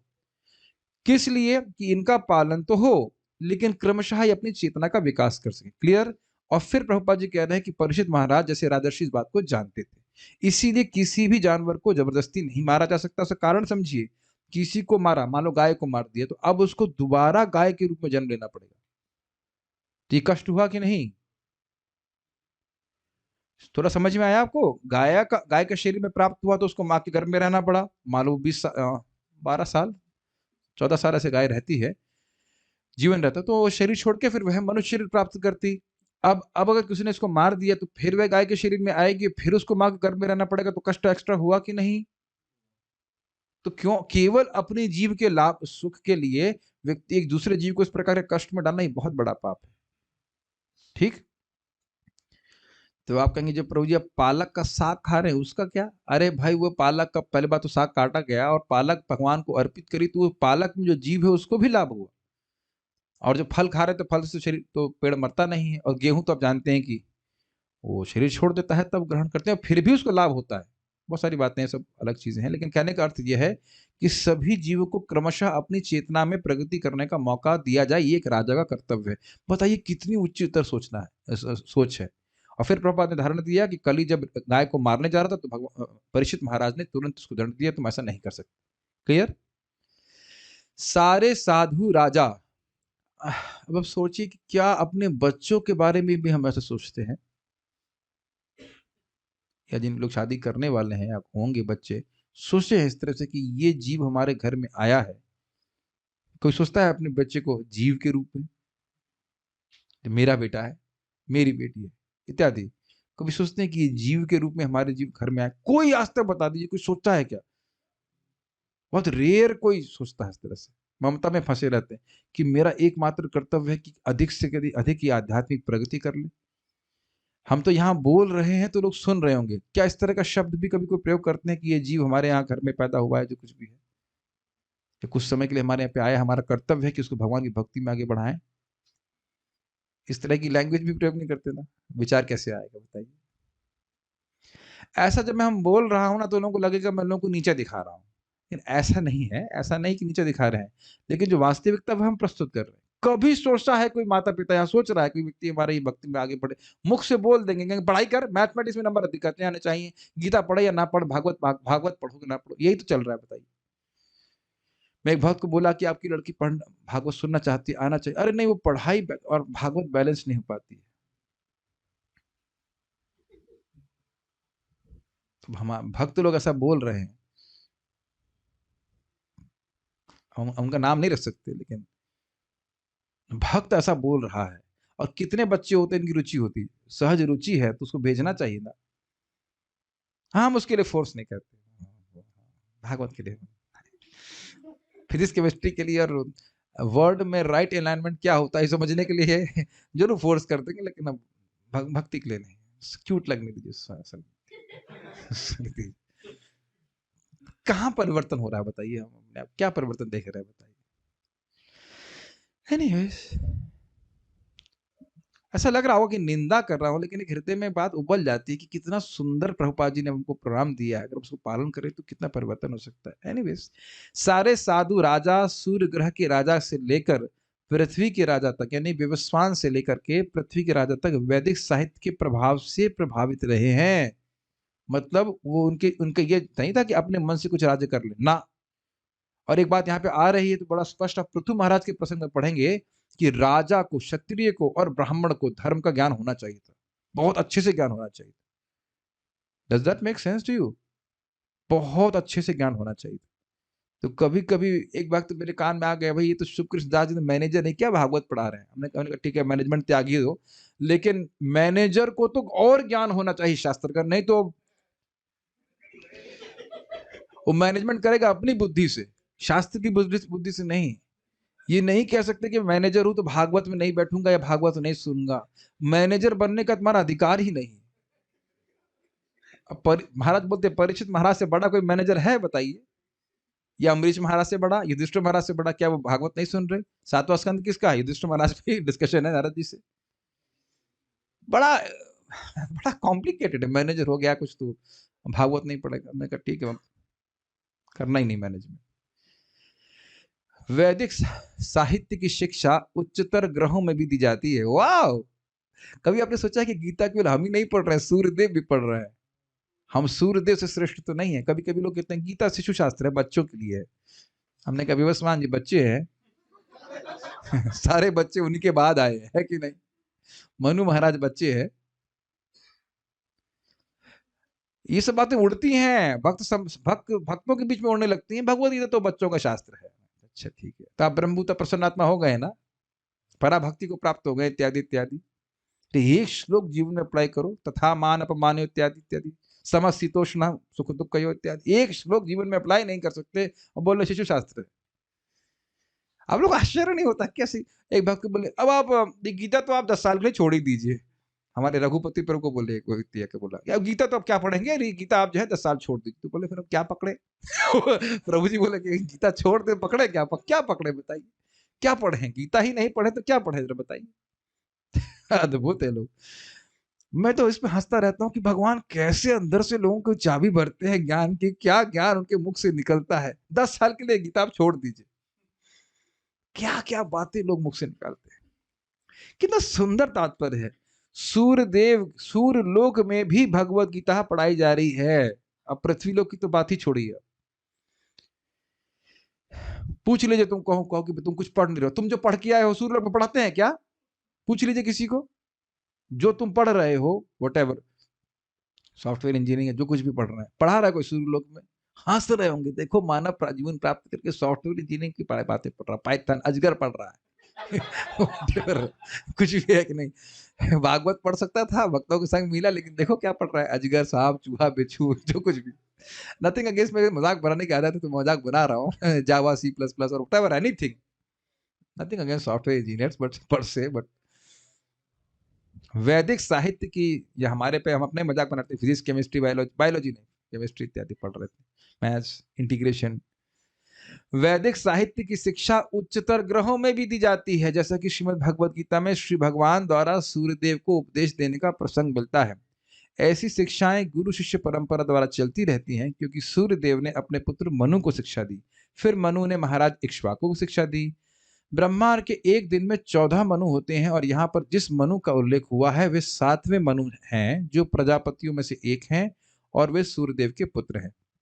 वे वैवस्वत मनु कहलाते, उन्हीं का मनवंतर अभी चल रहा है, उनके बारे में बोला जाता है। जिस मनु को बोला गया है, जिस मनु के पुत्र इक्ष्वाकु हैं, वो है वैवस्वत मनु, ये प्रभुपाद समझा रहे हैं। वैवस्वत मनु सूर्यदेव नहीं है, विवस्वान सूर्यदेव हैं। विवस्वान के बेटे हुए मनु, और माने कि वैवस्वत मनु, उनके बेटे इक्ष्वाकु। उनके 10 पुत्र थे, और महाराज इक्ष्वाकु उन्हीं में से एक थे, मनु महाराज के। महाराज इक्ष्वाकु ने अपने पिता मनु से भगवद गीता में बताए गए भक्ति योग को भी सीखा। मनु ने इसे अपने पिता सूर्यदेव से प्राप्त किया था। बाद में महाराज इक्ष्वाकु के बाद भगवद गीता की शिक्षा परंपरा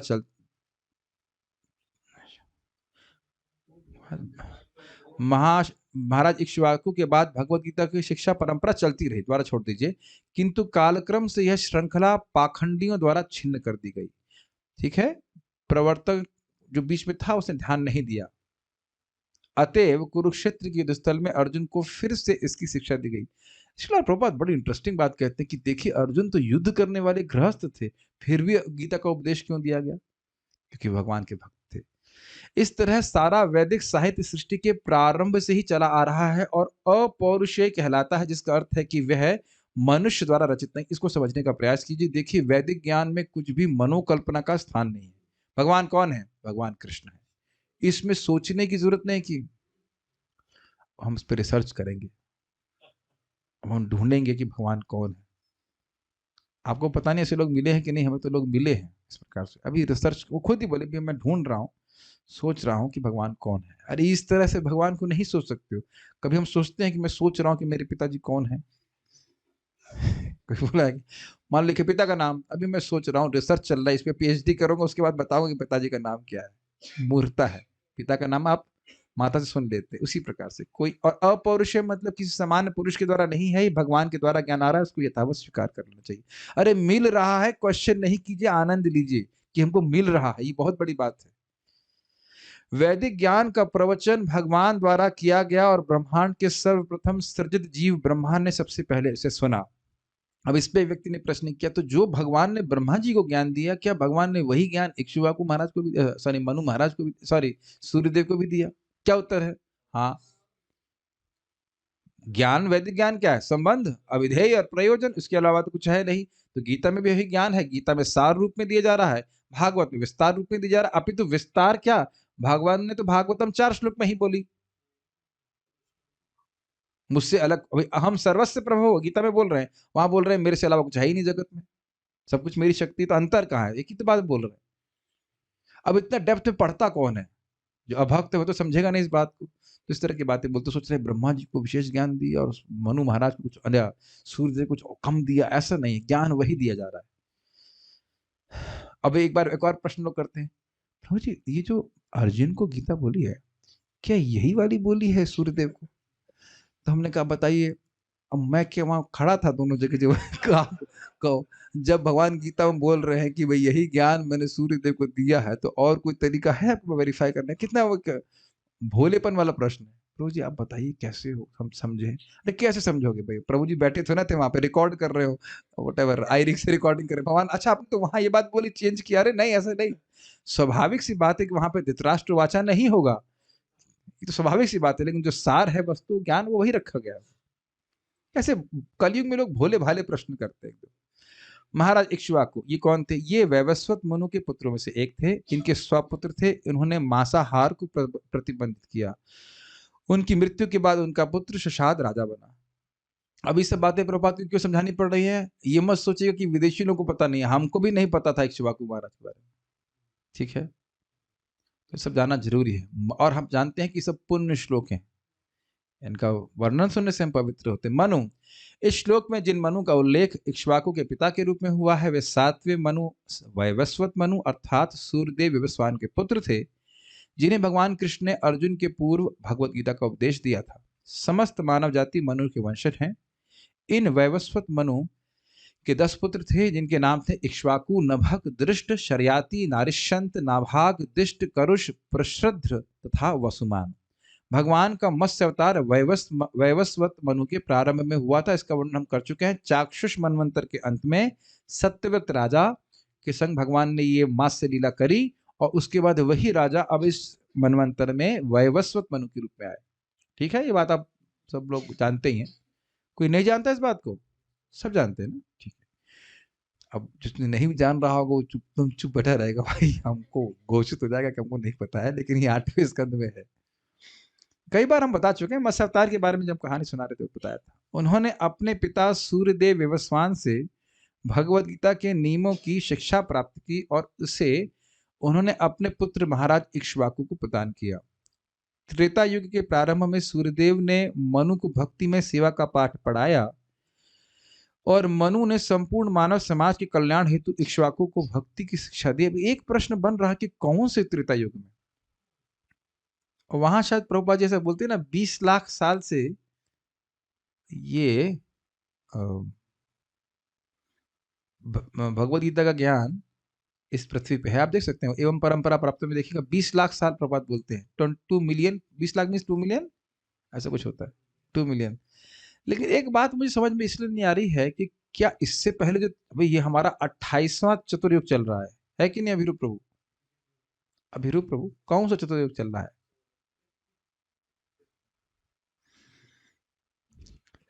कौन सा चतुर्युग चल रहा है आपको पता है? 28वां, इस मनवंतर का 28वां चतुर्युग चल रहा है। तो क्या पिछले चतुर्युगों में नहीं बोले होंगे?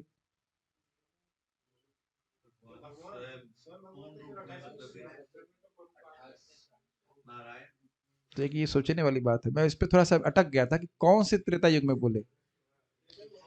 भाई मनु के पुत्र तो तुरंत पैदा हो गए होंगे इक्ष्वाकु, तो मनु महाराज को तो मनु जैसे वो राज्य शासन कर रहे होंगे तभी भगवान बोलेंगे। अब जरूरी नहीं कि स्वयं रूप भगवान कृष्ण के रूप में आए, ज्ञान तो भगवान विष्णु स्वरूप में भी दे सकते हैं, वो कोई दिक्कत नहीं है।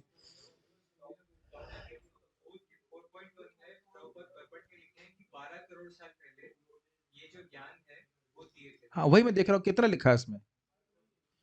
12 करोड़। तो अब यही मान के चलिए, मैं इसमें थोड़ा क्लियर नहीं कौन से। देखिए मेरी अंडरस्टैंडिंग तो ये है कि जब मनु महाराज का राज्य शुरू हुआ तभी इनको ज्ञान दिया गया, तभी सूर्यदेव को भी ज्ञान दिया। ये बात समझ में आना चाहिए कि मनवंतर में सारे देवता चेंज होते हैं, तो सूर्य देवता, सूर्य नहीं सूर्य देवता, वो विवस्वान एक मनवंतर तक रहेंगे। तो स्वाभाविक सी बात है कि जैसे ही राजस्व करना शुरू किया तो भगवान ने तुरंत उनको ज्ञान दिया होगा, ये तो कोई बड़ी स्पष्ट सी बात है। और इक्ष्वाकु भाई तभी पैदा हुए तो उस समय ज्ञान दिया होगा, तो थोड़ा सा मुझे 2 करोड़ साल बोल रहे हैं तो फिर यही समझ लीजिए कि पहले ही त्रेता युग में जो फर्स्ट चतुर्युग रहा होगा, मन मतलब फर्स्ट चतुर्युग ऑफ वैवस्वत मनवंतर वो रहा होगा, तो उसके पहले त्रेता युग में उन्होंने बोला होगा। यही बात समझ सकते हैं। अब जोड़ लीजिए कितने करोड़ साल क्या है, जो भी 40 लाख जो भी है। अब मेरी मैथ्स कमजोर थी, आप उसको जोड़ दीजिएगा। यही हम समझ रहे हैं, यही अभी तक अंडरस्टैंडिंग है कि जो मेरी बात समझ में आ रही है, वैवस्वत मनु के 71 चतुर्युग होते हैं, तो उसके 28 बीत चुके हैं, तो जो पहला चतुर्युग रहा होगा उसके त्रेता युग में भगवान ने ज्ञान दिया, ऐसा समझ में आ रहा है। अब हम इसको अधिक और मुझसे मत पूछिएगा, क्योंकि हम लोग ये भी सोचते हैं भगवान श्री राम इस त्रेता युग में आए, लेकिन चक्रवर्ती पाद बताते नहीं, चाक्षुष मनवंतर के इसमें आए। अब कब आए वो सब नहीं बता रहे हैं, कौन से चतुर्युग में आए, लेकिन चाक्षुष मनवंतर में आए। और देखो कितना लगता है ना, हम लोग आज तक यही सोचते आए हैं कि इस त्रेता युग में भगवान श्री राम आए। बहुत सारी बातें हैं तो बहुत उलझेंगे नहीं, लेकिन ये बात है। मनु ने संपूर्ण मानव समाज के कल्याण हेतु इक्ष्वाकु को भक्ति की शिक्षा दी। इसका अर्थ क्या है? आपको ये शिक्षा दी जा रही है और जन जन में इसका प्रचार करना है, राजा के रूप में आपका कर्तव्य, सबसे बड़ा कर्तव्य है। ये कहने का हर व्यक्ति कर्म बंधन से मुक्त हो, ये आपका कर्तव्य है। इस तरह से इक्ष्वाकु महाराज को शिक्षा दी गई। ठीक है, और ये बात बहुत भक्तों के मन में ये डाउट रहेगा कि जैसे हम प्रीचिंग कर रहे हैं तो भजन कब करेंगे? ये भजन है। Doesn't make sense? कुछ समझ में आ रहा है बात? ये भजन है, ये सेवा है, और सेव्य श्री कृष्ण इससे संतुष्ट होते हैं। उसको गीता में बोल भी रहे हैं, और इसके द्वारा व्यक्ति को पराभक्ति प्राप्त होती है। 18 अध्याय देख लीजिएगा लास्ट का। भगवान राम पूर्ण पुरुषोत्तम भगवान ने साक्षात श्री राम के रूप में अपने विशुद्ध भक्त अयोध्या के राजा, एक मिनट, बात ये आई थी कि इक्ष्वाकु की तरह कि वह प्रजा का पालन करेंगे। तो अब समझ में आया कि प्रभुपाद जी ने तात्पर्य इतना बड़ा क्यों दिया। जैसे इक्ष्वाकु ने आध्यात्मिक ज्ञान प्राप्त करके न सिर्फ पालन किया, अपितु आध्यात्मिक ज्ञान का भी प्रचार अपने प्रजा के बीच में किया ताकि उनकी आत्मोन्नति हो सके, उस प्रकार से परीक्षित महाराज ने भी धर्म की स्थापना करी। यह आशय है। क्लियर हो गया? आगे पढ़ते हैं। अब भगवान राम के बारे में पढ़ते हैं। भगवान राम के समान के कौन से दो गुण आपने सुने? सत्यसंध और ब्रह्मण्यता। भगवान राम पूर्ण पुरुषोत्तम भगवान ने साक्षात श्री राम के रूप में अपने विशुद्ध भक्त अयोध्या के राजा महाराज दशरथ का पुत्रत्व स्वीकार करके स्वयं अवतार लिया। भगवान राम अपने पूर्ण अंशों के समेत अवतरित हुए और वे सब उनके छोटे भाइयों के रूप में प्रकट हुए। भगवान त्रेता युग में, इस वाले त्रेता युग में नहीं, चाक्षुष मनवंतर के पिछले छठे मनवंतर, भगवान त्रेता युग में चैत्र मास में शुक्ल पक्ष की नवमी को हमेशा की तरह धर्म की स्थापना करने तथा अधर्मियों का विनाश करने के लिए अवतरित हुए। अब ये बात प्रभुपाद जी क्यों बोल रहे हैं? सत्य संध, भगवान का संकल्प है ना, यदा यदा ही धर्मस्य ग्लानिर्भवति भारत, काट के दिखाओ उसको। जब भगवान अवतरित होंगे तो अधर्म का नाश करनेंगे ही। इसलिए प्रभुपाद जी बोले भगवान श्री राम भी इसी तरह से आए, और परीक्षित महाराज भी इस प्रकार का संकल्प लेके, नहीं अधर्म तो हम होने ही नहीं देंगे। संकल्प ले लिया तो ले लिया, कली भी कुछ नहीं कर पाया। एक गुण हम यहां से ले सकते हैं। अभी वे तरुण ही थे कि उन्होंने सुबाहु को मारकर तथा नैतिक कार्यों में बाधा डालने वाली राक्षसी मारीचा का वध करके विश्वामित्र की सहायता की। ये सब जानते हैं इस बात को? ठीक है। कितना आसान है ना, भारतीय होने के नाते ये सब बातें आपको सहज रूप से पता है। बहुत बातें बोलता है तो पता है ना, ये तो सुन रखा है। What an amazing thing. ब्राह्मण तथा क्षत्रियों का कार्य जन कल्याण के लिए एक दूसरे से सहयोग करने का होता है। ब्राह्मण मुनि अपने पूर्ण ज्ञान द्वारा लोगों को प्रबुद्ध करते हैं और क्षत्रिय उनकी रक्षा करते हैं। बड़ा स्पष्ट है, व्याख्या की जरूरत नहीं है। भगवान रामचंद्र मानवता की उत्कृष्टतम संस्कृति के, जिसे ब्राह्मण्य धर्म कहते हैं, पालन तथा संरक्षण के लिए आदर्श राजा हैं। वे विशेष रूप से गायों तथा ब्राह्मणों के रक्षक हैं, अतएव वे जगत की संपन्नता को बढ़ाने वाले हैं।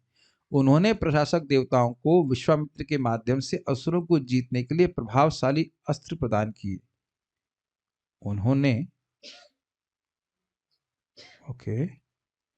वे राजा जनक के धनुष यज्ञ में उपस्थित हुए थे और शिव जी के अजय धनुष को तोड़कर महाराज जनक की पुत्री सीता देवी के साथ ब्याह किया। मैं खाली उस गुण के बारे में सोच रहा था, ब्रह्मण्यता का। पहले उसको विचार कर लेते हैं। ब्रह्मण्यता का आपने क्या गुण सीखा? एकदम ब्राह्मणों के अनुकूल चलना, जैसा वह धर्म का उपदेश दे रहे हैं वैसा करना इतना आसान नहीं है। इतना आसान नहीं है जितना कि हम सोच रहे हैं। एक सिंपल सा इंस्ट्रक्शन अगर आप बताएं, हम पालन नहीं कर पाएंगे, हम बाल तो बोल देने, बहुत सिंपल रहेगा कि जो छिपकली और चूहा है उसका भी पोषण करना चाहिए गृहस्थों को, जैसे मानो कि वे अपने बच्चे हों। ये हमारे शब्द हैं, भागवत के शब्द हैं। ये बाहर जाके बोलना चाहिए, कोई भूखा है मेरे अलावा नहीं, कोई भूखा है, कोई भूखा है, कोई भूखा है, और 3 बार बोलने के बाद कोई नहीं आए तो ग्रहण करना चाहिए। कौन कर रहा है बताइए? और यहां एक राजा होकर के ब्राह्मणों के सारे उपदेशों का पालन करना, ऐसे करना, हाँ ऐसे करेंगे, ऐसे करेंगे, ऐसे करेंगे, ऐसे धर्म का पालन करेंगे। ये सब बातें हैं, हम लोग तो यही बोल के छोड़ देंगे, कलयुग है, क्या कर सकते हैं उसमें कि हरे राम हरे राम हरे राम को हम बोल करके और बाकी धर्म को जो है सब डस्टबिन में डाल देना चाहते हैं। ठीक है, ठीक है बोल के आगे बढ़ जाते, क्या कर सकते हैं, लेकिन बात है सब। तो आप समझ गए ब्राह्मण तक गुण यहाँ पे क्यों प्रपात बता रहे हैं किस तरह से। वे राजा जनक के धनुष युग में उपस्थित हुए थे और शिव जी के अजय धनुष को तोड़कर महाराज जनक की पुत्री सीता देवी के साथ ब्याह किया। तो ये सत्य संध वाला गुण प्रकाशित हो रहा है, जिसको कोई नहीं तोड़ सकता। भगवान श्री राम संकल्प लिया, उसको ऐसे तोड़ने से कोई तिनका होता है। विवाह के बाद उन्होंने अपने पिता महाराज दशरथ के आदेश से 14 वर्ष का वनवास स्वीकार किया। अब यह सत्य संध क्यों है, जरा बताइए। ये तो बहुत अच्छी बात प्रभुपाद कहे, पिता ने वचन दिया है, उन्होंने वचन नहीं दिया, लेकिन पिता के वचन को ऐसा पालन किए। क्या था वो वचन? 14 वर्ष वान तापस वेश विशेष उदासी, 14 वर्ष राम वनवासी।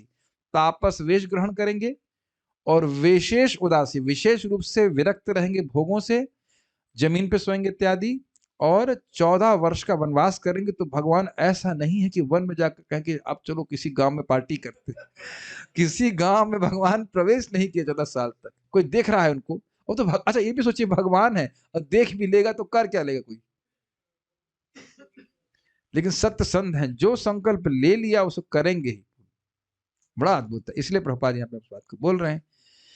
देवताओं के प्रशासन में सहायता करने के लिए उन्होंने 14,000 असुरों का वध किया। रावण ने असुरों की चाल से उनकी पत्नी सीता देवी का अपहरण किया। उन्होंने सुग्रीव से मैत्री स्थापित की और उसके भाई बाली को मारने में सहायता की। अब देखिए ये भी वही गुण आ रहा है सत्यसंध कि आप मेरी मदद करोगे, मैं आपके भाई को मार दूंगा। तो मार दिया, लेकिन आप देखेंगे सुग्रीव भूल गए, वह सत्यसंध नहीं रहे। तो थोड़ा सा भोग मिला, भूल गए। तो ऐसा है। भगवान राम की सहायता से सुग्रीव वानरों का राजा बना, जो कि उन्होंने बोला था तो बनवा ही दिया भगवान ने। भगवान ने हिंद महासागर में पत्थरों का तैरता हुआ एक सेतु बनाया और सीता के अपहरण करता रावण के राज्य लंका में पहुंचे। फिर वही गुण आपको समझ में आ रहा है। सीता को वापस लाने का संकल्प जो ले लिया, उसके लिए अब वह समुद्र पे पुल भी बांध दिए भगवान। मतलब जो काम करना है उसको रोकने की क्षमता दुनिया में किसी के पास नहीं, ये कहने का। तत्पश्चात उन्होंने रावण का वध किया और लंका के सिंहासन पर रावण के भाई विभीषण को बिठाया। अब ये भी देख लीजिए सत्यसंध है कि नहीं। जब विभीषण आए थे शरण में आके बोले कि हाँ लंकेश, तो लंका का राज्य तुमको दे रहा हूं। तो ये नहीं कि अब रावण से हार के आ जा कहें अब आपको वचन तो दिया था, अब ऐसा करिए, अब इधर ही छोटा छोटा कोई राज्य संतुष्ट हो जाइए, ऐसा नहीं है। बोल दिया कि लंकेश हैं तो लंकेश बना ही बनेंगे। ये बात भगवान कृष्ण पे तो है ही, है कि नहीं। मन मना भव मद भक्तो मदयाज इमाम नमस्कुरु माम एवशसि युक्तैवम आत्मानम मत्परायण। यही काम करना है और कोई तपस्या नहीं करनी। मन को भगवान में लगाना है, भगवान का भक्त बनना है, मतलब नवधा भक्ति करनी है, भगवान के शरणागत होना है। बेसिकली ही अर्थ ही है शरणागति का, भगवान की और क्या पूजा करनी है और भगवान को प्रणाम करना है। निश्चित भगवान के पास आ जाएंगे, चले जाएंगे, जो भी कह लीजिए। यद्यपि विभीषण राक्षस रावण का भाई था, किंतु भगवान राम ने उसे अपने वर से अमर बना दिया। 14 वर्ष बीतने पर लंका का निपटारा करके भगवान पुष्पक विमान द्वारा अपने राज्य अयोध्या लौट आए। ये बड़ा सुंदर प्रसंग है। इसमें भगवान श्री राम सोच रहे थे कि 14 वर्ष बीतने में कुछ समय ही बाकी है। और हम जो सुने थे, महाराज से प्रवचन सुन रहा था, तो उसमें बोल रहे थे कि यदि मैं, भगवान को चिंता हो कि 14 वर्ष मतलब होने की कुछ क्षण भी बीते तो भरत जी तुरंत अपना शरीर छोड़ देंगे।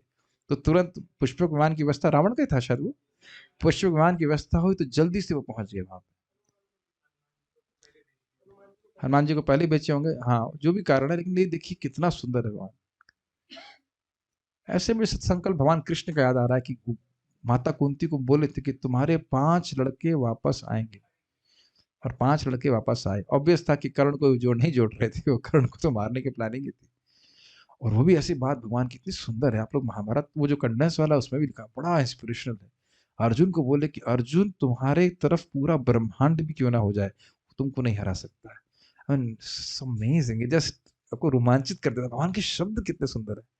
और फिर इस तरह के गीता में क्या हम सबके लिए नहीं बोल रहे हैं, कौन्तेया प्रतिजानीहि न मे भक्तः प्रणश्यति। ऐसे एक भक्त ने लिखा है कि हे भगवान, आपकी बात सुन करके, हे गोविंद की नामे भक्त प्रदर्शित, आपकी भक्त का नाश नहीं होता है, मैं जीवन को धारण कर रहा हूँ। ये हम चैतन्य चरितामृत में पढ़ चुके हैं शायद, रूप गोस्वामी पद्यावली में। यही देकर के, ये आपके बात लेकर के मैं जीवन धारण कर रहा हूँ कि आपके भक्त का नाश कभी नहीं होगा। ना बारंबार भगवान इस बात को बोल रहे हैं, इस तरह से बोलते भी हैं, मैं सत्य बोल रहा हूँ, मैं झूठ नहीं बोल रहा हूँ। ऐसा बोल रहे हैं कि नहीं, कई बार बोलते हैं मानवों की शैली में। क्या भगवान कभी झूठ बोलते हैं? कभी झूठ नहीं बोलते। एक व्यक्ति दिखा दी जिससे भगवान की शरण ली हो और भगवान के पास ना पहुंचा हो, शास्त्र में कहीं को ऐसा वर्णन हो? कहीं नहीं है। कदाचित कुछ पतन भी हुआ, फिर भी घूम फिर करके भगवान के पास पहुंच ही गया।